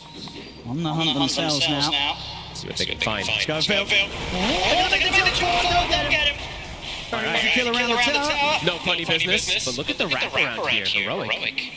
Looking for a sneaky play. Maybe if they can kind of catch P-Vision starting to split up, but at the moment P-Vision's staying pretty tight to one another. He's going to spy back for Schofield. They'll make the change straight away to the cars, they'll clean him up. We can't come on and start straight down on Whisper, but he's pretty tanky. Dream comes on the first Yuma, trying to look for a target, but if they're fall forward, they're stopping him every now and again the right hits in. Now Edge, they're able to continue to change the Beastmaster out of the fight. Schofield gets beat up by Satanic, but that change to the top against the Beastmaster succeeds. They kill no one off. All in all, I mean, they did lose Analog, they didn't lose Schofield a second time, but they are able to take 3 kills away from P-Vision. Satanic and DM want to go back in. Might not be able to get King Jungle's getting jumped. Yuma's going to try and help out. Get the swipe stacks up on the DM, but Satanic comes to the heels, still a Yuma. Keeping those swipe stacks up onto DM, the damage building up. The back comes in. DM. He's still alive. He's going to be fine. Hex's death. Did get the nullifier onto Yuma, so Satanic will run down. Good jump to the low ground. Can he stick on him to blink? He's going to have to blink up in a second. Good jukes as Yuma will manage to dance away from Satanic. Oh, what a cool fight. I mean, the wraparound for Heroic almost works beautifully. The problem in that fight was honestly the DM killed Analog full to 0. That nullifier that he got, he just completely sandwiched him and brought him down. Satanic and Yuma will survive at the end of it all, but Satanic comes out a bit more ahead in the end of it all. Up to level 21 and 20k net worth now for him. I think he does have to adapt somehow. I'm checking Analog what he wants to build. Okay, he's going Hurricane Pike. So he's going to use that on the Night Stalker instead to have that be the counter rather than having to build a full other item to protect himself. Because if you Hurricane Pike the enemy, even if you're nullified right, you're fine. Yep, it does not dispel it off of you. You're still able to get pushed back. Exactly. So this is if he had this in the last fight, he likely lives, and it could have been a completely different outcome where Heroic maybe comes out even a bit more in a good position there. But as it stands, P-Vision, after that fight Satanic, he is cruising. Almost an easy finish also for him. Oh, yeah. And we're seeing on the other side, Yuma, he's going to try and get that Abyssal as soon as he can, and he's got it now. So Abyssal Blade done. We did see how kind of clutch the bashes were coming in that last fight. So able to drop down the active on someone, should have the chance of tearing them apart pretty quickly. Now, obviously, that last fight, they did get no one, but it did take them a long time, right? They had to really chase him out of the team fight and stay on top of him to get that kill. And that was them with the positioning, right? They got that wraparound, and still, they didn't get those kills almost immediately. And speaking of which, P-Vision, Smoke, on no one, looking for another play. Whisper, he's under vision. As I said, bringing in Satanic, they easily have the damage to tear apart the punch. Satanic gets the last hit as well, too. Even more HP up to monster kill. 418, 421 bonus HP now for him. He is getting very tanky. Difficulty definitely rising here for Heroic. Does feel like that, absolutely. Analog, he's got the pike, does get the phase shift off. Can he play around this? Tricky to chase, Silence comes to an end. Nullify will catch on to him, but no, he's able to get out with the phase shift dodge and the orb.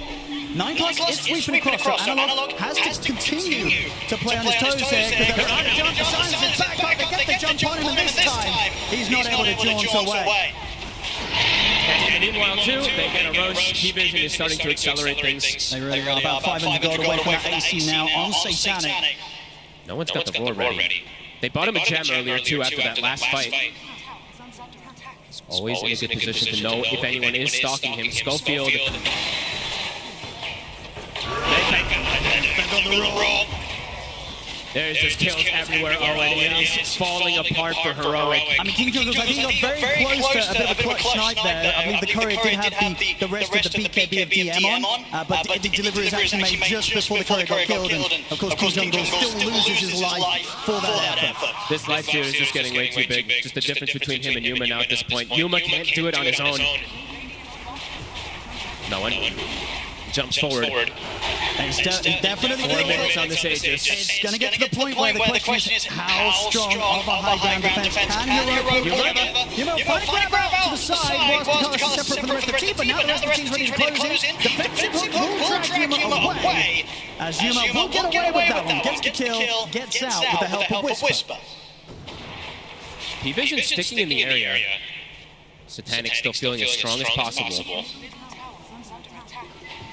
Definitely, the pressure's going to fall onto the shoulders of Whisper.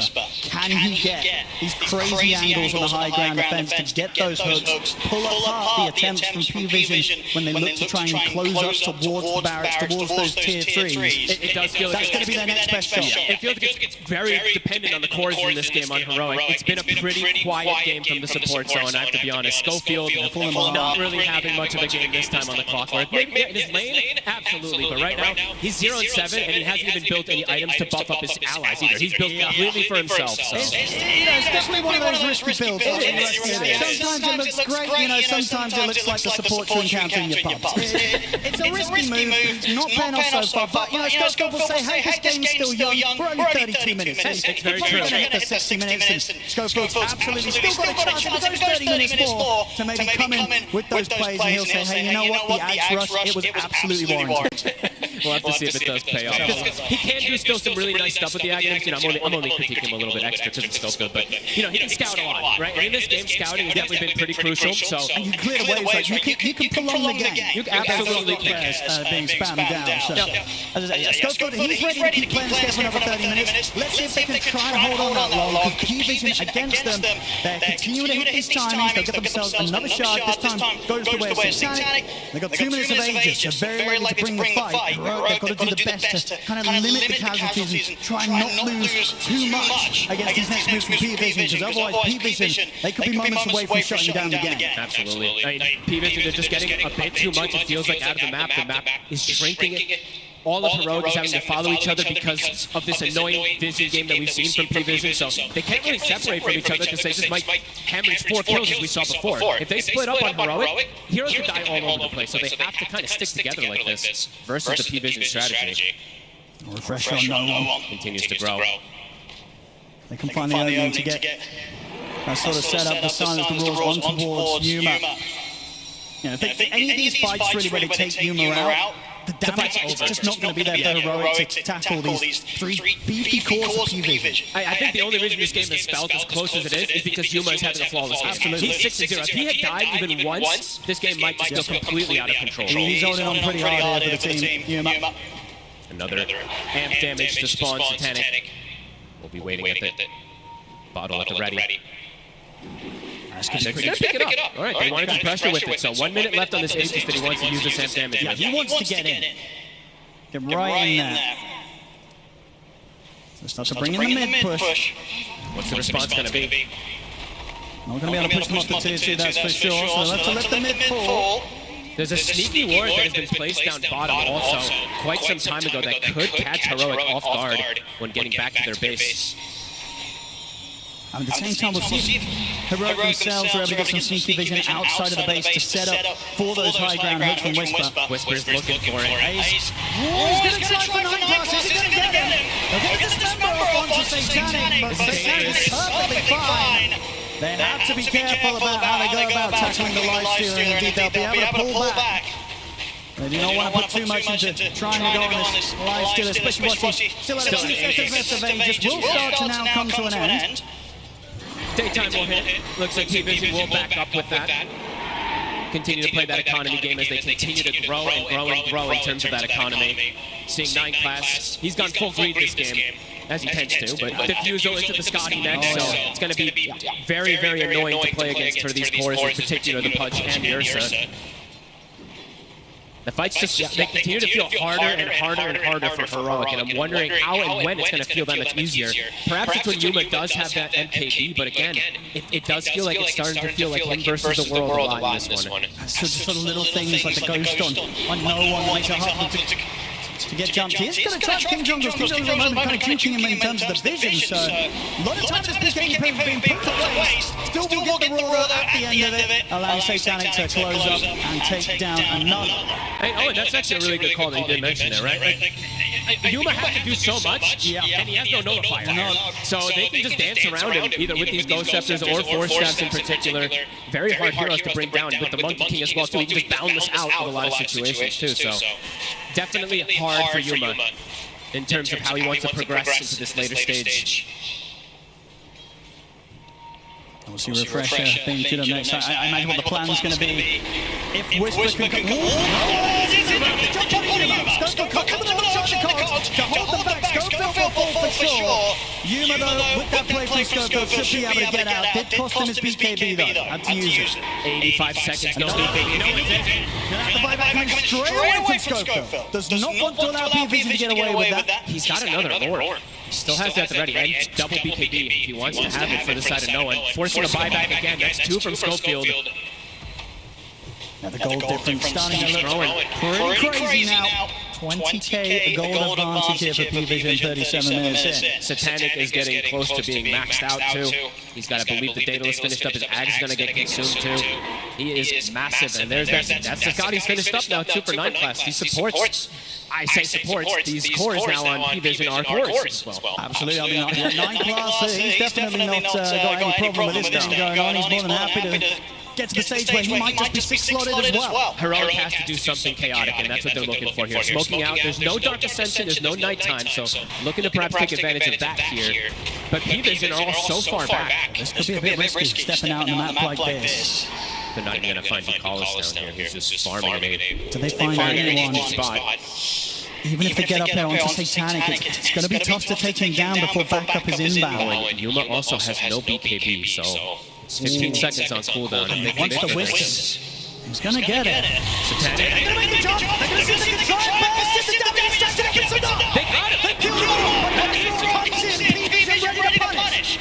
Yuma going to be able to jump away now. Refreshing spot. Whisper holding back no one, though. Will give the chance for Yuma to continue to retreat. It looks like he's getting away with it. They're going to try and go for more. The balance track will stop Yuma from getting his hands onto no one. What a play from the split second. He was a split second from getting that infest off and perhaps surviving. And it's such a tricky time, as you said, to have the foresight to go for that play, despite the fact that your own carry, his BKB was still on cooldown. That could have gone horribly wrong, but they get away with it and take away at least a 5k gold. You sort of lead that P-Vision did have. They're down to 50 15K. And oh, and look what just spawned. Roche is up. It's 60 seconds without the life stealer. If they're able to scout that, be absolutely massive for Heroic. What a heads-up play. And I think that's, honestly, that might just be how they have to play for this game. They can't just like sit back. They kind of have to do these chaotic plays and find this life stealer. So very nice this up here, Heroic. P-Vision next time round, they're definitely going to make sure that the backup is ready if Satanic does get caught, even in the deeper areas of their map. Oh, and they're going to get, it looks like 2 T2s and maybe even that Roche if they do back up for it right away. They scouted. And you've got to imagine again, when you go for that play and you carry Yuma still at the BKB and cooldown, that was probably Yuma making that call. It definitely feels like Yuma being that sort of solid rock that's bringing the team together. Giving them a chance here in what so far looks to be a very difficult game still for Heroic. They'll finish the Roche. Aegis here for Yuma. They killed it before it could shift sides too, so a good aggressive play there coming out from Heroic. A massive turnaround. Yeah, they're coming back swinging here, Heroic. Almost have completely recovered this game just off that one move, finding Satanic. 10,000 gold swing. Level 26 now for the Ursa. He's actually going for the double Earth Shock, which I think most times you see the overpower lately, but yeah, an interesting little adaptation also for him.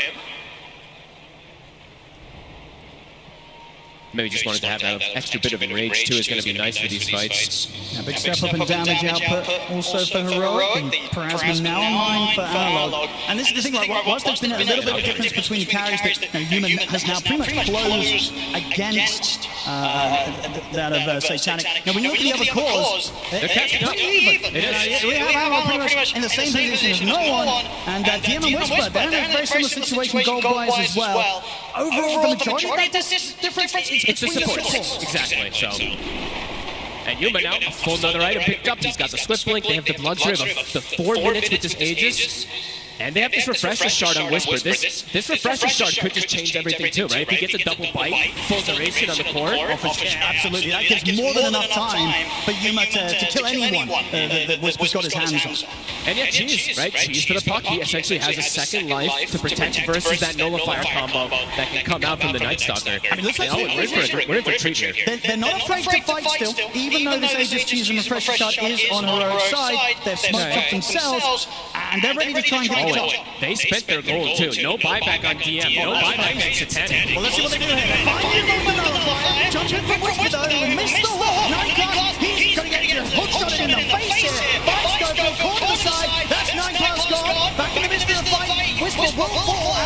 He's going to try and push forward. Face is shifting time before the roll is going to be coming out from no one. Yuma makes the jump forward. Looks to Jakarta. The full stop. Jakarta's back to safety. Buyback's now coming up from both sides. Face is set just in time. Analog can he jump out of this one? He cannot. He'll get the coil off, but Analog's gone. And that probably should be the cue for Heroic to get out of it. Trying to disengage, but looking to reset. Yuma's thinking about it. He is considering. Is under this observer from PV mode. They're going to set down further vision, knowing that Heroic will try and look for this play. With the body ward, though, so Heroic, they're going to know that PV was maybe prepared for this. Like, eyes on Whisper, he did use the buyback in this fight. DM. And 9+ just sort of stepping forward. Heroic. They made the call to back off. I think as soon as they sort of popped the sentry down and saw that P-Vision had vision on Yuma maybe trying to get back in at the end of that fight, they kind of called it. They said, we don't want to go for this anymore. Right, Whisper dies with almost getting nothing off. He got his BKB off, but wasn't able to get the secondary one, got completely locked down. And then Analog, he jumps in to try to help his buddy. I think he uses Cheese and gets greater healing bonus and still can't reset and get out of that fight. So still getting tripped up by the silence. Even with all these defensive tools that he's tried to go for. No BKB, no way to just prevent it completely.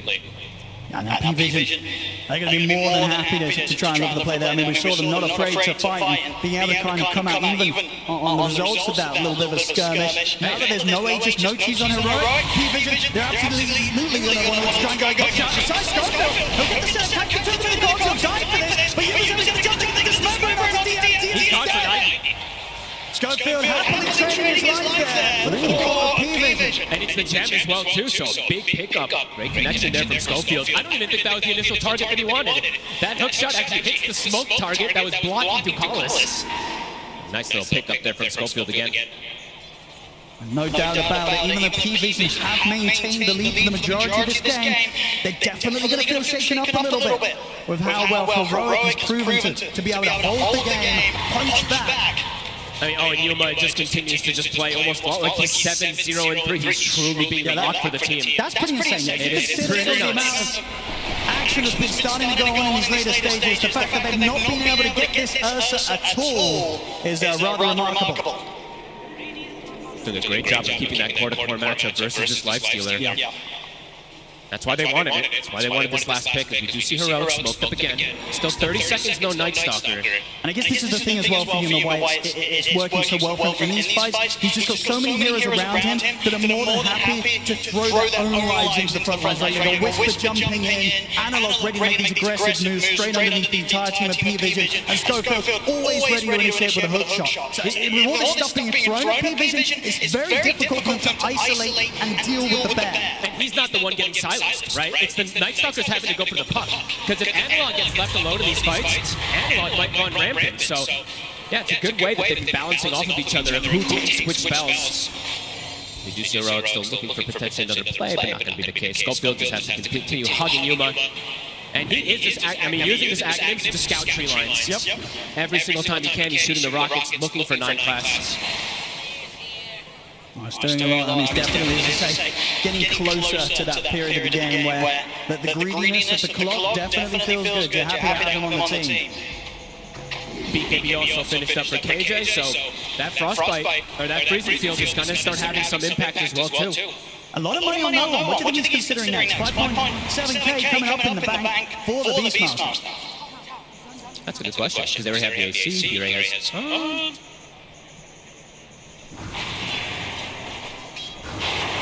Yeah, I'm not sure, actually.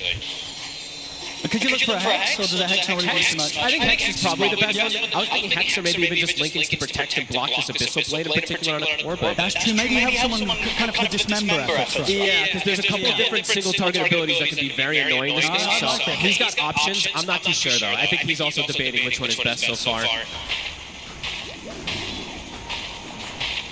Gold lead. It's been kind of sitting at a similar amount for a lot of this game, but Heroic has been able to play around that beautifully. And it does feel like each time that P-Vision's had the lead, they haven't really left their side of the map too much. Sure. Yeah. They're very much holding back. They're seemingly sort of waiting until they themselves have kind of like the 6-slotted, maybe, as we said, the 6-slotted supports like 9 class. It's very close to having that BKB on top of the Diffusal and Skadi. Just having more difficulties getting the scouting that they did earlier on. They're going to go for another smoke play, look for something here. No one still has not used his gold, but he will be able to boots and travel and buy back into the team fight, so maybe that's just the thing that he's prioritizing most. Sure, I mean, should still have a little bit of money on top of that, but maybe not quite enough to pick up a full item, so really considering his options. It's probably just in case he has to buy boots and travel 2 and rejoin the fight rather than just bots 1. It could be something along those lines as we do see the fight coming towards the top left side. There we go. The Rockets will give some information. Heroic, the P-Vision's coming for them. Whisper on the front. Shot off the mark. And there's the BKB. He's going to jump in. They're going to try and go all out to Whisper. Mountain's going to try and hold down the block. There's Human jumping in. Look at the DMs to get out to safety though. He's got to back up now with his teammates dead and the BKB in range coming around for the Ursa. He's got to run. King Jones will the BKB. The physical damage tears him apart. P-Vision coming out on top and maybe not even done yet. They're still with their eyes on Analog. He'll get the phase shift off. So he can jump out of this one. He can't at all. P-Vision take down the 4 of them. They all have. Nobody's available here on the 4 dead on Heroic. This could hurt them big time. Only Yuma alive. We'll see how much P-Vision's able to take away from them. This could just be a Rax without the other 2 cores available. Yuma's got his work cut out from him. Dream starts the fight for P-Vision. They kill the punch. He gets nothing off. Whisper, I believe he gets a bite off at the end, but the damage is already done there. Complete chaos coming out from Heroic and P-Vision. Just playing the fight beautifully. Look at DM hiding Yuma around during that coil. Absolutely. It's too slippery, too fast. Can't stay on top of the Night Stalker there in that situation, Yuma. It's P-Vision. Here comes the push up to the base of Heroic. Let's see how much they can take away from them. It's at least 1 set. It's tier 3. And the barracks gone still. painful amount of time for Heroic where they're going to have to sit back without the presence of Whisper or Analog for the defense. So pop the glyph here. So 30 seconds without the puck. They need every single one of their elements. There's no way the three of them are going to try and make a move without the 5-man alive. So they've got to let a second set go on. This could be 3 sets. They've got to defend soon. P-Vision with the patience and lead that they've had this game. Finally find this huge opportunity to absolutely demolish the base of Heroic. Scopel's going to try and go for the rules there. Has to start backing away though. As the BKB begins to fall off, P-Vision have got the damage done. They've taken the barracks all away from Heroic. The mega creeps are out. Heroic have done such a good job through the majority of this game to hang on, but hang on it just was, it seems, as P-Vision now mega creeps, and a huge opportunity is now Roche will also spawn. They're hitting their element. Yuma, as we said, still yet to die, but can't do it on his own. I mean, they're trying to head out. It's been hit by a scan though, so P-Vision know that Heroic are going to maybe try and make this last-ditch attempt outside of the base. And they just got this Dominator up on the high ground, giving information as well. How do you approach this fight as Heroic? It's so hard. In particular, when it's 4v5, you don't have Schofield ready to sort of throw himself in and disrupt the action with a hook shot and a cogs. I think they might have to do that though, and I think they can't approach these fights normally. They kind of have to get the initiation. They've got eyes on DM, but instantly out with a blink. Yuma's going to try and chase. We're going to get the connection. Whisper jumps in over DM. He's going to get forced away. Coil catch up with a fresh shot. And Yuma stays on the DM. Punch in trouble. Whisper control. They'll get the pilot coming in. Keep jumping. We'll open up. Jumps forward. Takes him down. Yuma having a regular loss. He's just going to be thinking, but P-Vision will stay on top of him. Jumps down to the low ground. But this is for Dan's back up. Yuma's dead. Triple kill for Satanic. Heroic tried to go for that last attempt. It does not work out. This Roshan very likely the game, folks. It's going to be P-Vision. They tried to do the chaos play, but they tried the numbers. Everyone just buys back. The targets that they prioritize, DM's like, I can throw my life, buys back, rejoins it immediately. The Ursa dies for the first time in this game, but as you said, it could be that nail in the coffin. He has buyback. He does. So let's see if they can even hang on here. Whisper though does not. Still, yeah, 350 gold away from having the buyback on Pudge, so we'll just be with the 4 of them. And trying to hold against P-Vision now seems pretty impossible as they're onto the tier 4s. Aegis of Noah, fresh shot on 9 class. P-Vision ready to lay down the weapons, come on. Trying to analyze it with the jump. They're trying to burst the light still as Satanic. Get hit with the infest. Survives, heals up. They take down the bear, and with that, the tier 4s continue to remain exposed. This game is over. GG is called. P-Vision will take the first game. The economy war, P-Vision playing the map as they do, as we've seen them do so much this tournament. It works again. Heroic, they really lost their best. Getting these type of chaotic plays, which actually worked at least 1 or 2 scenarios, but overall P-Vision, they had a pretty good grasp in a lot of this game. Yeah, the lead was just too much for Heroic to deal with. They just needed to find more of those plays. We just saw such a long period of this game where P-Vision, they really were a step ahead into a puck that was going to be expected because of how strong the Vision game was going to be from P-Vision. Absolutely. The Night Stalker in particular, this last pick that they were able to grab up really was such a nuisance for something like Analog in particular. DM, he had a crazy good game, so see what they do to adjust. Absolutely great playing, great patience from P-Vision in that game to maintain the lead and know that when they go for that killing blow, it's a successful one. Game 1 to P-Vision. And it was a great game for P-Vision here. You're there in the arena cheering for them. You're so happy with how this one looked. It felt like just every pull was having the time that lasts the cost. Yeah, beautiful execution of a strategy coming up from P-Vision in this game number 1. We're wondering, whether there's going to be some nerves kicking in. They're playing in front of the crowd, the 3 new players at TI stage, but they don't really feel like it. It feels like this is their home, and they're playing extremely well. You did mention the 3 cores. I love this synergy between them. I like how both supports are kind of allowing them to play their own type of a game. You saw also any early rotations, Beastmaster keeping in, making sure that they're going to be killing Whisper. And also, this Beastmaster, like, usually you don't see it from the mid lane. Nowadays anymore, it is still a good flex, but they realize that they can pick this Lifestealer as well and combine it with the Night Stalker overall last pick, and now you have the overall better vision between Monkey King and Night Stalker as well. It's very difficult to fight with. Yeah, well, we want to focus on those rotations, right? Because we're talking about how good no one was rotating to help that safe lane of the duo with Satanic there on the lifestealer. But something that's more important that we're not really seeing too often is actually carries themselves rotating through the portal, right? We saw Yuma do that one quite early, Jacob. Yep. Yeah, I mean, at this point, I feel like this is a Yuma rotation. He does it in almost every game, where he comes through the portal sometime after 5 minutes, and he gets a very important kill here because Whisper was struggling against Lifestealer. They pick Ursa to counter the Lifestealer, and it almost worked. Like, he didn't die until like very late into the game, where they had to literally throw like 3 heroes' deaths into buybacks in order to kite out all of Yuma's abilities in DKB, and then they finally killed him, like at the very end of the game. But I also felt like PVZ did a good job exposing the weakness of Touch as a core, right? Because the hero doesn't push out lanes quickly, and because he had a bad start, it's really difficult for him to recover. And you see, like, throughout the, I'm sure there are more clips later, they couldn't really push the wave out, and they're constantly getting ganked by the Monkey because he's doing vision. So I think, as Timmy said, he wanted to give them their best strat, but he had a way to do it. He knew that Touch is not strong because he can't really push waves, and it's really important that your cores are able to push waves out. And Puck couldn't also push waves because he got countered by the Night Stalker. Oh, I have an idea. Somebody that can push waves? Pudge Helm Dom.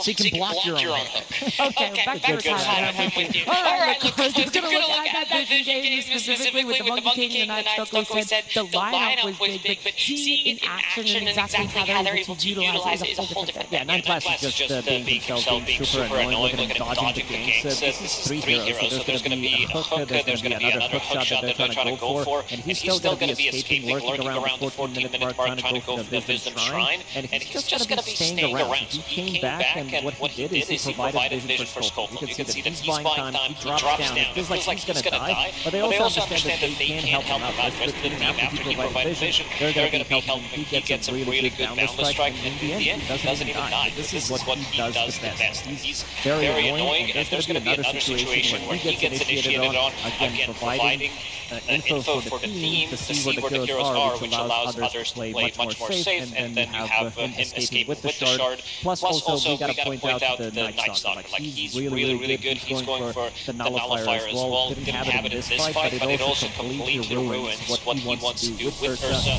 Good against Fabus and Crystal Maiden. Good against this 4-staff, Hurricane Pike Buck. They understand how to itemize correctly, and 9 Class stand out player for a good reason.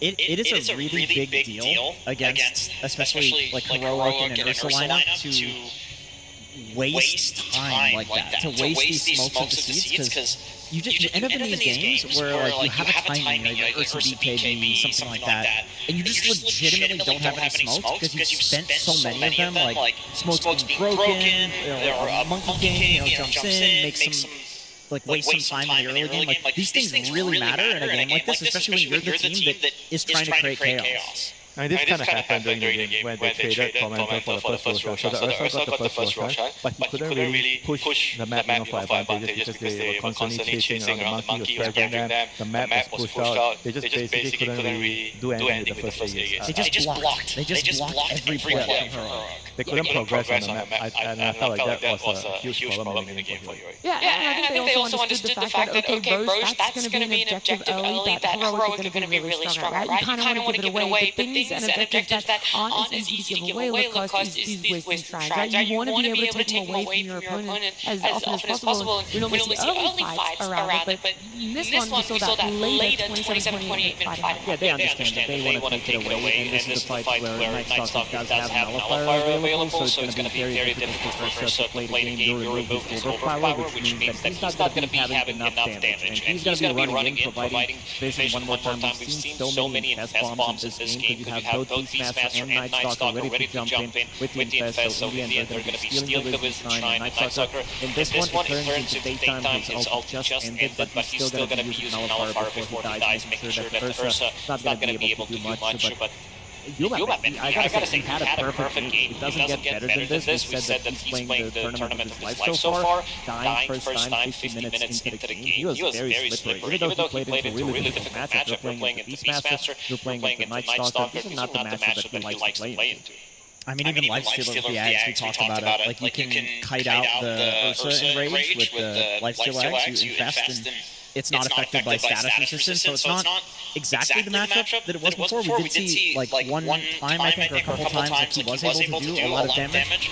Right here, for example, like finally you get this, BKB piercing disable from Whisper. Obviously, Punch does not do enough damage to kill a lifestealer, but Ursa's like, okay, don't mind if I do.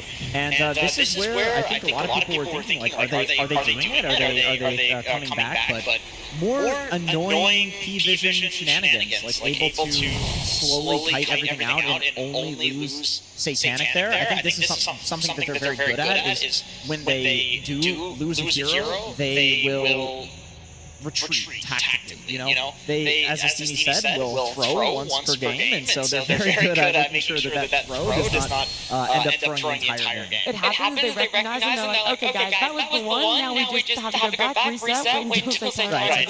We've done it so many times at this point. Yeah, something else for this game that interested me was the buybacks. Normally people are holding it right when we get past the 35, closer to the 40-minute aspect of the game. Everyone's very hesitant or reserved when to just immediately buy back. They kind of want to hold it and they wait until that high ground is being pressured, but for P-Vision, it's like, yeah, the Ursa killed 4 of us, let's hold just buyback, kill him, and end the game. Yeah, I mean, the buyback part is something that you have to really understand as a team, like how to use it. Having the buyback is not just like, oh, I'm going to say buyback, but you don't really plan how to use it, right? So they show you in a couple of fights how to use buyback. Sometimes it's easy when you're in your base, but sometimes it's also a bit more complicated when somebody has to willingly sacrifice your life to ensure your team has a good opponent in the team fight. Those are things that are not easily done in the game. Yeah, there's a lot of things that Heroic did so well for themselves. P-Vision as well, breaking it down a little bit further for us is, of course, our Weatherman Purge.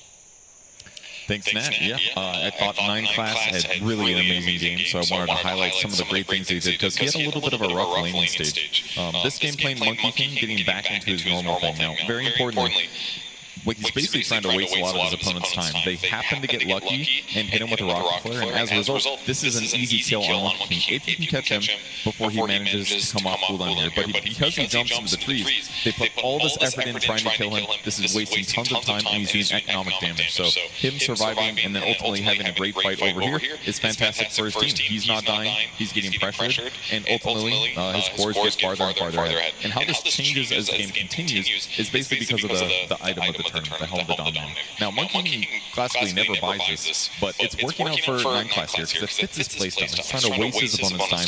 He's trying to push side lanes where it's normally dangerous for somebody to farm. So he's taking care of this, and it's accelerating his team's growth in pretty interesting ways. This is a little bit further forward in the game, but I want to show you the kind of vision that P-Vision is playing towards. What they're doing is they're basically trying to make a big blockage on the map so that they can control. I should do it a little bit more like this. They basically get to farm all of this by themselves, and that space is going to be smaller than the left side of the map. So that means as the game goes on for 5-10 minutes or so, they're just constantly getting more net worth per minute than their opponents are. And this further gets cascaded because 9 Class is using his trolls in interesting ways. He's sending the skeletons out to spot where his opponents are. That means less of his teammates are getting ganked by pressure from enemy lineup. And check out what he's doing with these skeletons as well. 19 minutes, 30 seconds in, he's even hiding the Dark Troll there. He's not necessarily pushing with it, and he's sending the skeletons to block camps, similar to what a Broodmother is going to do. So that's further decreasing the GPM that Heroic has. They have less of the map already, and now they're getting even less gold out of it. And this is why P-Vision started getting more and more net worth from this point of the game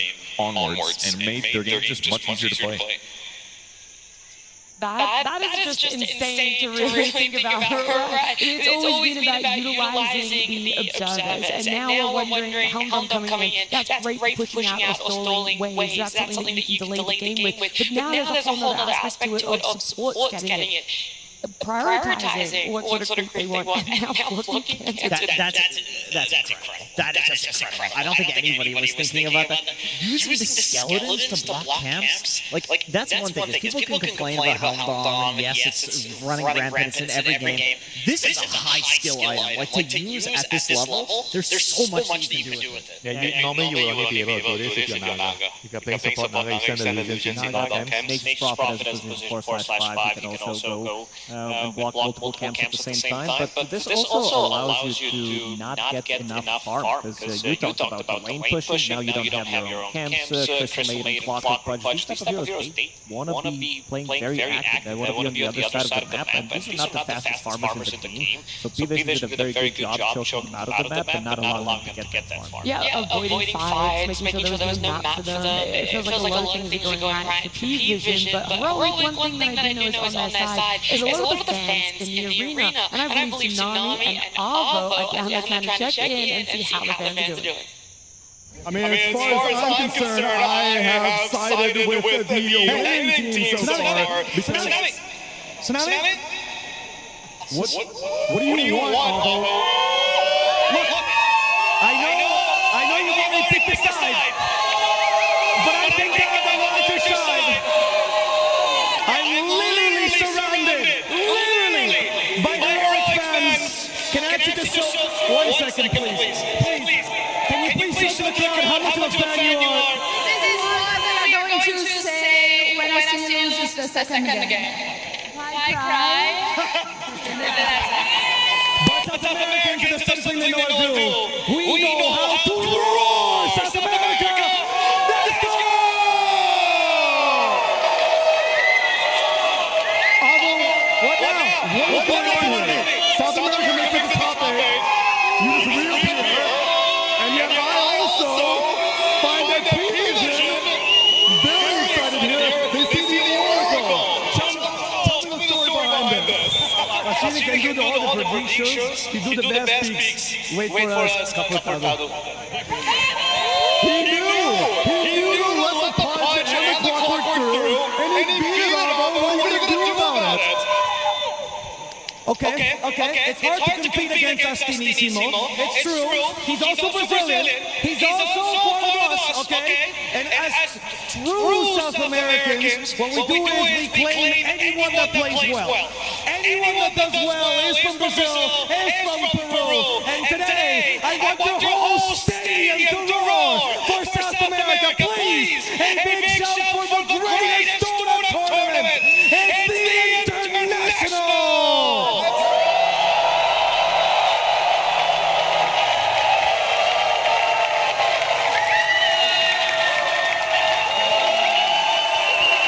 It's an opinion of the crowd, but one that will always be very encouraged. Thank you very much. All South Americans don't know no matter what. One's going home yet. We can see it reunited again in grand finals. But for right now, we're going to go back to the panel as we prepare for game number 2. Thank you so much, Tsunami, Avo, getting everyone on their feet, getting some more cheers out there. I know everyone was just cheering for some good Dota, and that's what felt like it really happened in that game number 1. Very good back and forth, whether you want to look at it on the deepest levels, Jenkins, or you just want to look at the surface level and be like, yeah, punch under tower hook. I like that. Yeah, 52-minute game. It wasn't like a stomp either way. I think if we're talking, maybe like 5-6 months ago, P-Vision is supposed to stop Pearl, but now we have a top 8 international stage game between these two teams, and game 2 could go either way. Because I feel like that game, that went pretty badly for Heroic, given that they had their, arguably best strategy, and it felt like almost none of their plays connected. Things could go a lot better. If Cass can, work out the kinks, I think game 2. Give them the same thing, they're gonna take it to them. Yeah, shake it up. It's hard to say that, but it's not elimination. These guys are in the upper bracket. There's still so much potential for them. There's a lot of chances. It's not over by any means. They get to have this fun between the two coaches. Really kind of ego check each other a little bit across. Yeah, for sure. I think Caps did tweet it out yesterday that they are ready. All the prep is ready, and it seems like, coming into the second game, I want to see that prep as well, because this one didn't really work out for them, especially against a team like P-Vision, who kind of managed to outmaneuver them on the map, choke them out real heavily. I want to see slightly more aggression. I want to see them create that chaos, because 10-15 minutes into the game, we only had 8 kills, and this is not how usually Heroic plays. So I want to see them try to put them in a position where P-Vision doesn't feel as comfortable.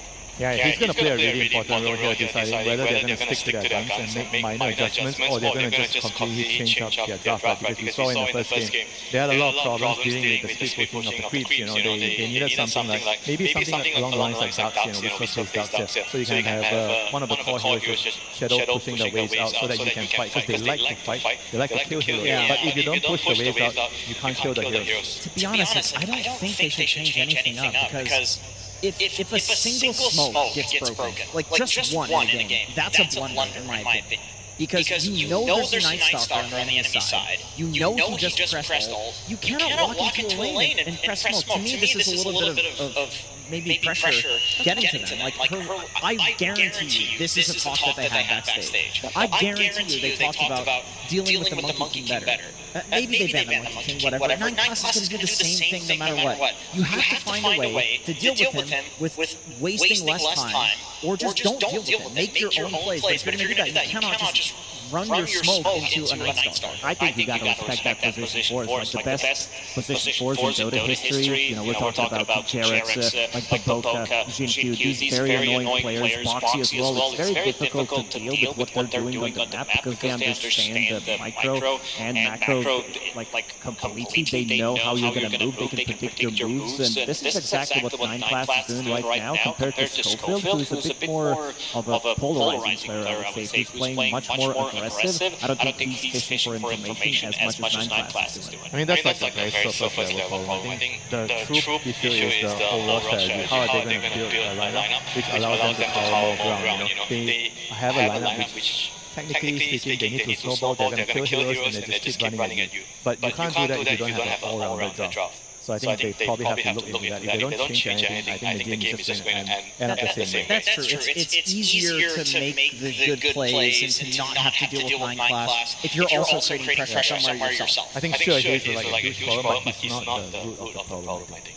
There's also a big difference, I would say, with the position 4s, with the itemization that they're buying. For example, in the previous game, you have Schofield rushing Aghanim Scepter, so you're really not getting the value out of the gold until you finish the Aghanim Scepter, which is 4.2k gold, compared to Helm of the Dominator, which is 2.5k gold, and the components that he's getting. So he's coming online much faster, and we're also talking about them having an early lead, so he's utilizing that much better compared to the enemy position 4. Yeah, I was expecting an earlier force step from him, to be honest, because if you look at like literally every pre-vision hero, all of them don't like playing into force staff. Like they have some circle that you need to force out of, the Monkey King, the Night Stalker, Beastmaster Roar, things like that. But Schofield, I also respect that he's got his own way of playing. He doesn't care what we think, he doesn't care what his team thinks, he doesn't care what anybody thinks. He just plays his own way. Unfortunately, it meant that he didn't have much counterplay for his team, but he's got his own strats. The teams have had that time. We've had our moments to talk about those game 1s, the potential we want to see for game number 2, but as we can see, our players are back in that booth, and that means we get to look forward to a game 2 draft. P-Vision versus Heroic Game 2. Upper bracket, no elimination on the lines by any means, but Heroic definitely are going to want to bounce back to this one. They want to make it closer. A closer series is what everyone would love to see. We've already highlighted the position 4, maybe even just the support picks in general, because they, in game 1, picked up that Crystal Maiden. Uncontested, and now maybe showing the reason why. Yeah, I guess they probably really wanted maybe to make the push attack. That's why they picked the CM, and it didn't really work out. So this game they're going to have to rethink their overall strategy. Because sometimes when you try to flex your heroes around too much, then it ends up being really hard to make the whole job come together. They're going to have the Village Shuffle, which is going to solve a lot of wave shuffling problem. Heroes global. So it's definitely going to be a very, very different game here.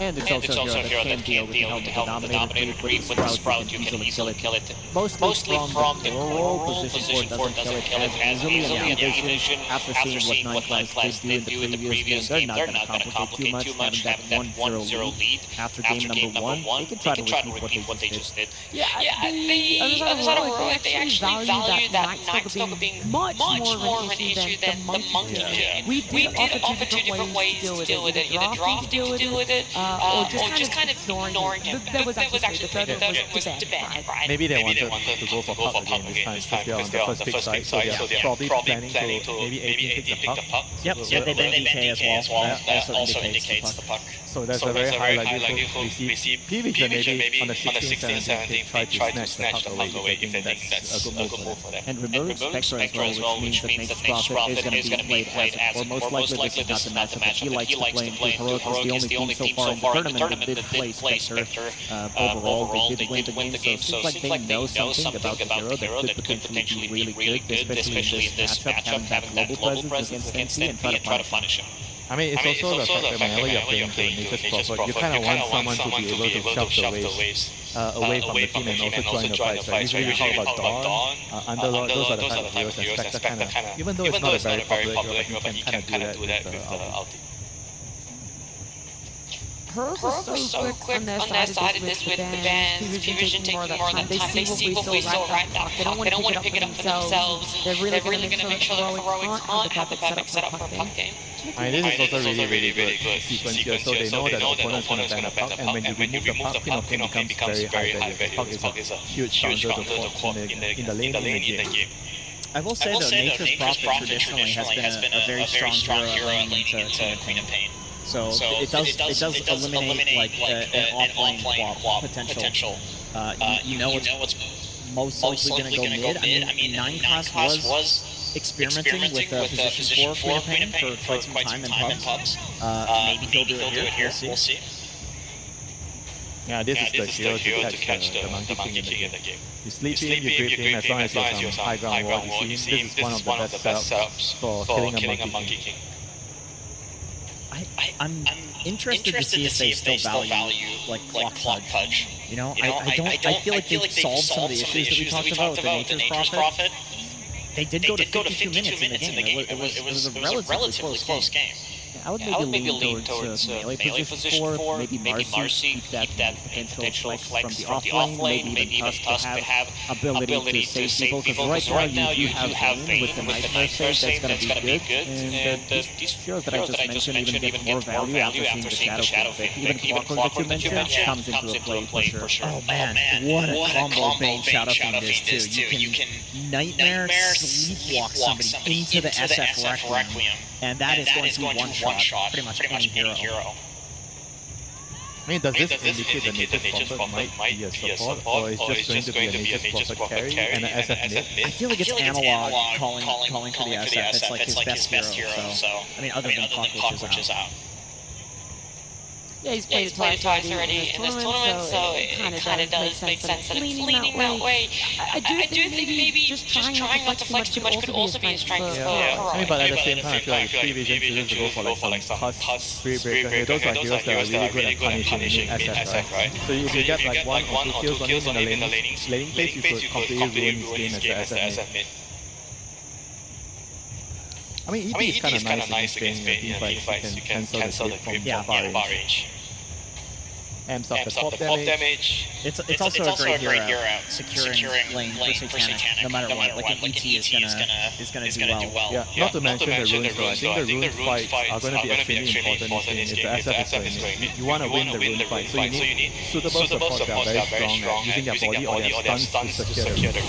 And I like this. They just picked Phoenix on 17, not showing where the Phoenix is going to go, not showing where Monkey's going to go, so having the flex open between potentially 5 with Phoenix and EP, and also DM is the one who did play offlane Phoenix, who saw 30 played as well, so definitely a hero that could potentially carry Phoenix and Monkey King. Yeah. If your SF is carry right now, you're going to be feeling the hit, right? Yeah. Or even a Nature's Prophet. Even Nature's can die to that.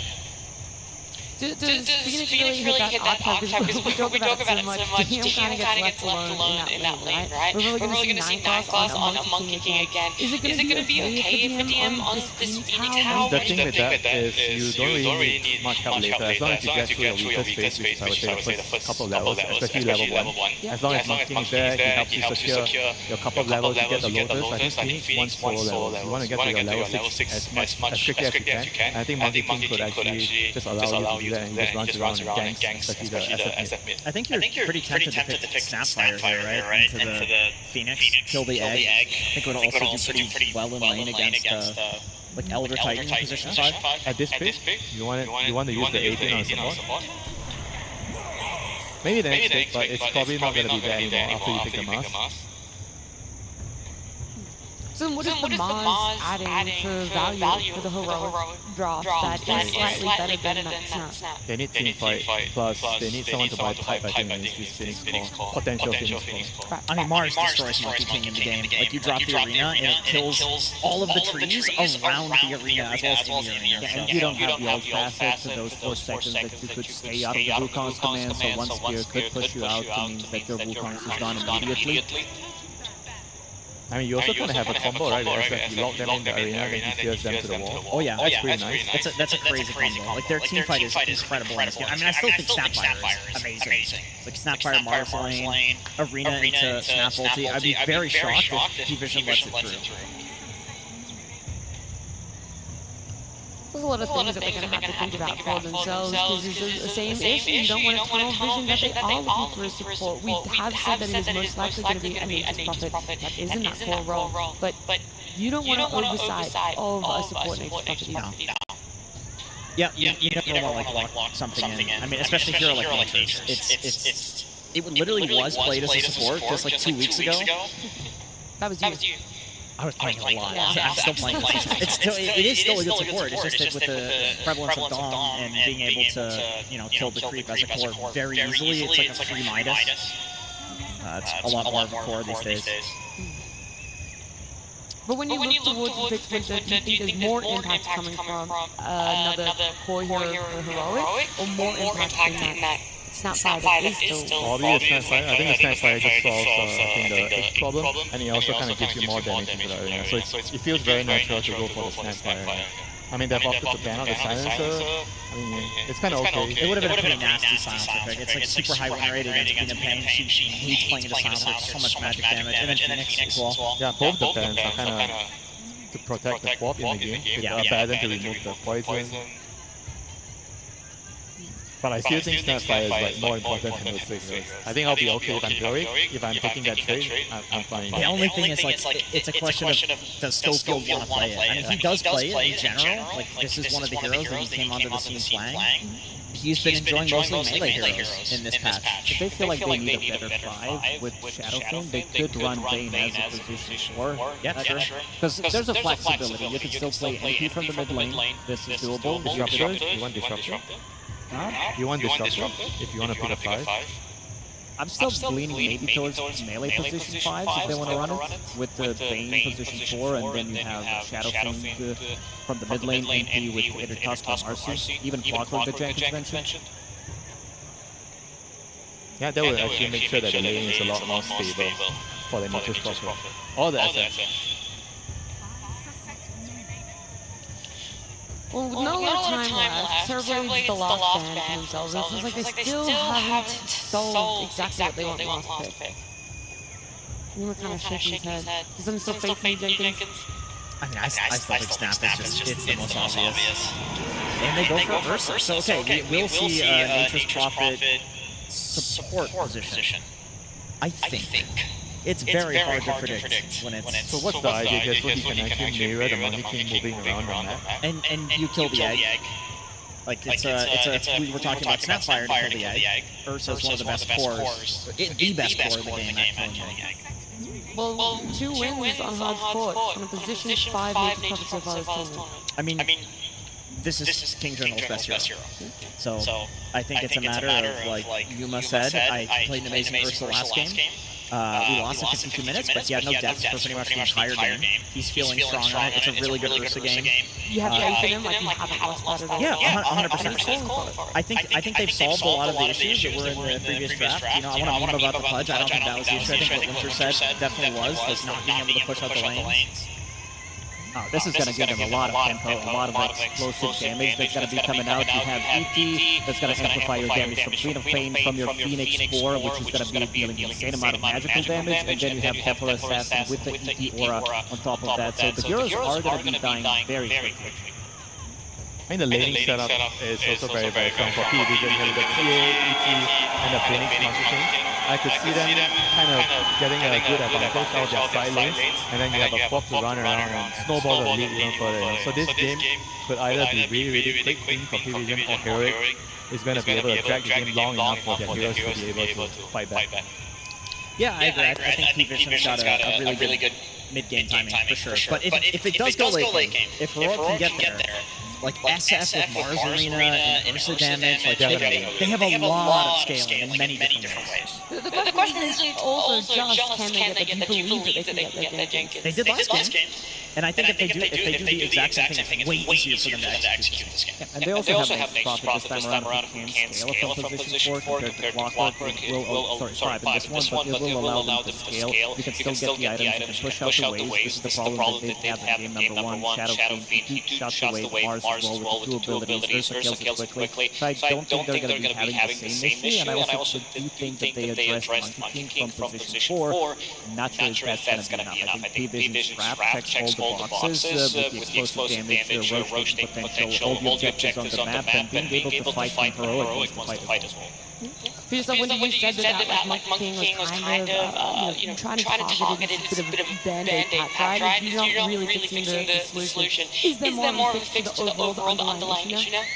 I think they definitely solve some of the wave clear issue, but it's just about the sacrifice they're making where they're picking a lot of weak heroes in the lane, and if they can actually bypass and solve that problem, I think they're going to be in a good shot going to the mid-late game. Alright, I just want to see where it is, because coming into this one, it could potentially be a very close series. You don't exactly know where it could lay either way. P-Vision up against Heroic. I do know that Heroic, they're going to need a little bit of backing here, Jenkins. From the crowd, you mean? Yeah. Oh, yeah. Yeah, let's go Heroic game 3. So we can get another punch. Let's get another punch on that. More change for Crimson Witness. Let's hear it for Crimson Witness and Heroic. I believe in this P-Vision. I'm going to be honest. We're going to go down to the coach. We're going to like, that's someone who can definitely give us more faith in Heroic. Absolutely. We are here with Caps. Welcome back again. Hell of a game that you guys played last time. Really fought till the end there. And pretty good draft here, I have to say myself here. You did give them their iconic Monkey King again. Do you think that the Mars will be enough to deal with that, or did you have any other plans for that? We think that the hero is annoying for sure, but if we worry about the hero just because it's annoying, the draft gets too hard. And I think this game we have better tools to deal with it, and we could have won last game as well, right? You guys saw it. It was close. Absolutely, it was a hell of a game. So how did you guys out of that mindset? Because it really was a back and forth. You guys did great in that early words that you said to them, like, guys, drop it, let's get to the next game.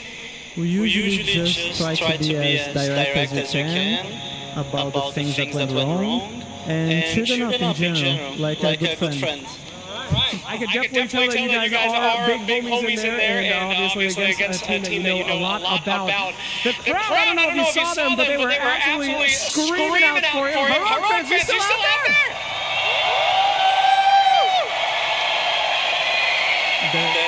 There's really more than expected since South America is a bit far, you know? South America far, but they're here in spirit, and they're ready to see you win this one. Bring it to game 3! Are you ready for that? Of course. All right, let's bring it in the game. See if you can make it. Thank you very much. Thank you. There we go, ladies and gentlemen. Time to get this game 2 action underway between P-Vision and Heroic.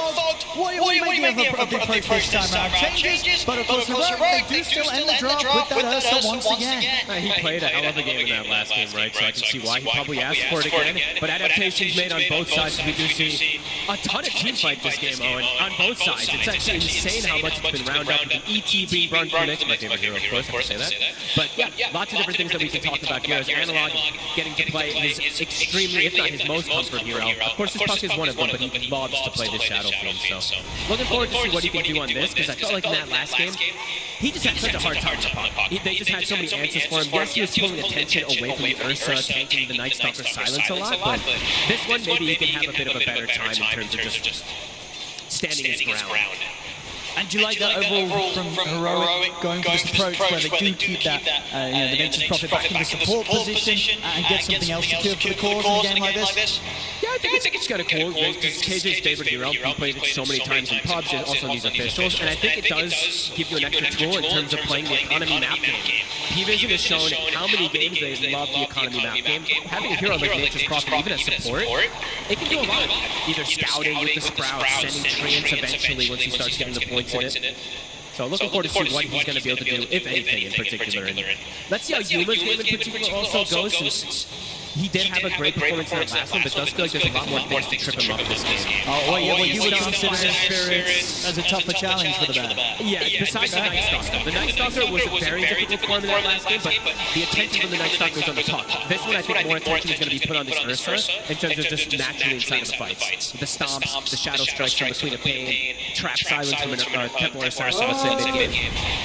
So we'll see how that adjustment comes out. And speaking of the shadow striking in the mid lane, right now no one having a pretty great time in the mid lane. A lot of denies. First blood's going to be found here by the Children GM in 9 class. That's a rough one. Yeah, this lane in particular is way harder. The Night Stalker plus the Monkey King lane is a passive farm style lane. This is an oppressive lane that is going to try to constantly kill you. And Phoenix, if he gets off to a hot start, can be one of the more impressive 3-position heroes that we've seen.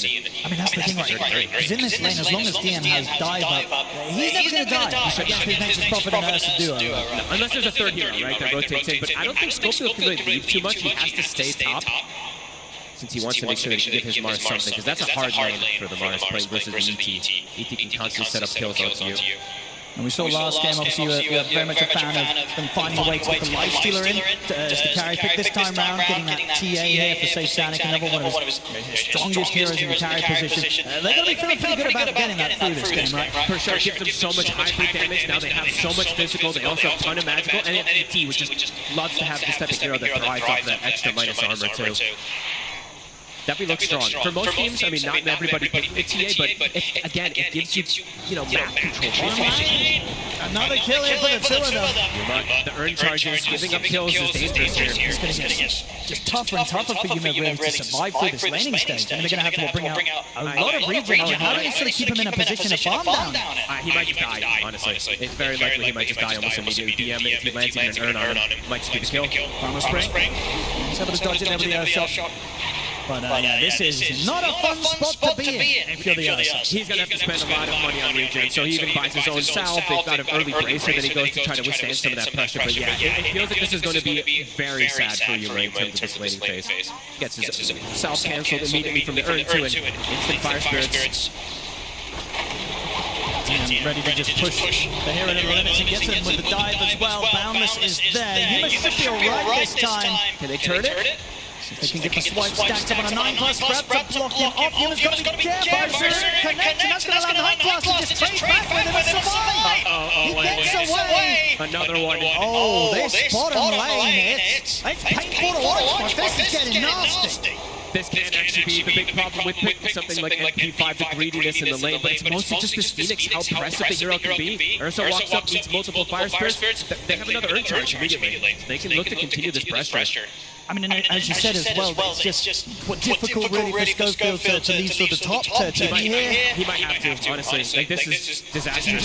He's tried for this play to see if he could kind of catch 9 class backing off, but now he's going to die for it, so it's just going to be another kill for DM now dominating. 5 minutes and 4 kills here on the Phoenix. This is really problematic. You have to do something to fix this. DM is going to have the earliest Spirit Vessel of ever, maybe. Definitely the tournament, but he's pretty close to having it already. About 700 off, and he's buying all items in between. It's a really good Vessel game, too, whenever you're playing versus something. Here's Schofield heading down to at least provide some sort of extra presence for Yuma. You have to. What they can do, they get the Nightmare drag back, but he has got the dive up DM. And 9 plus is here, ready to help out. So DM should be able to step away. They'll throw down a block grenade, but TPs are coming in heroic. They're not getting a kill out of this. They have to back off. No one will cancel the TP, but they do get the rune as well, so Ducalos was able to take that one away from Analog.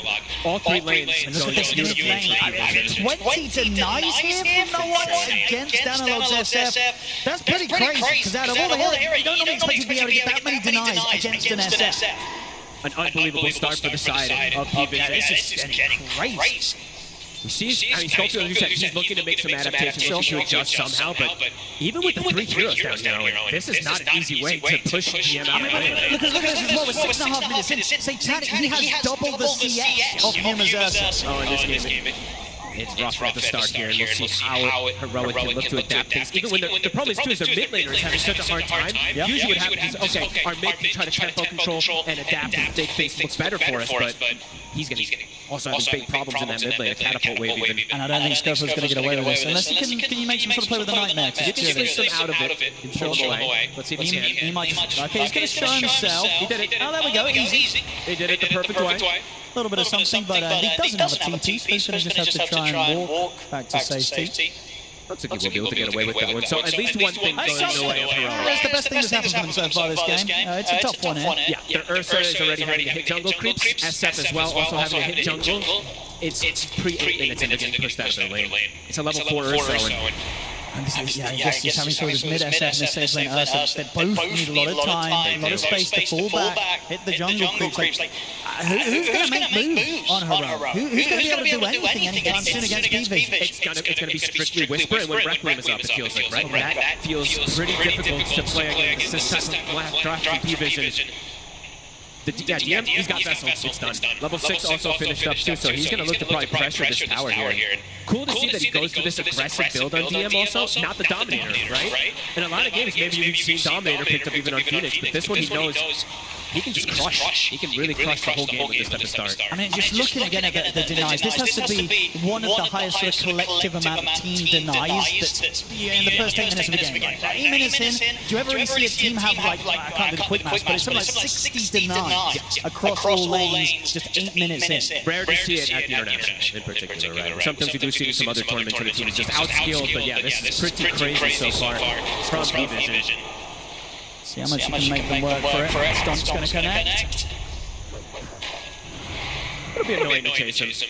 They'll have to save the Boundless to be able to stop his TP. And let's just go this way. Make him work for it for a long time here. And he still doesn't have a TP.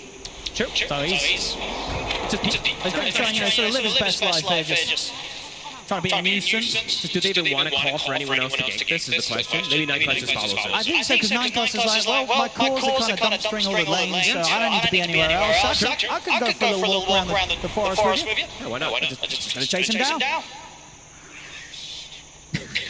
Dragging multiple waves.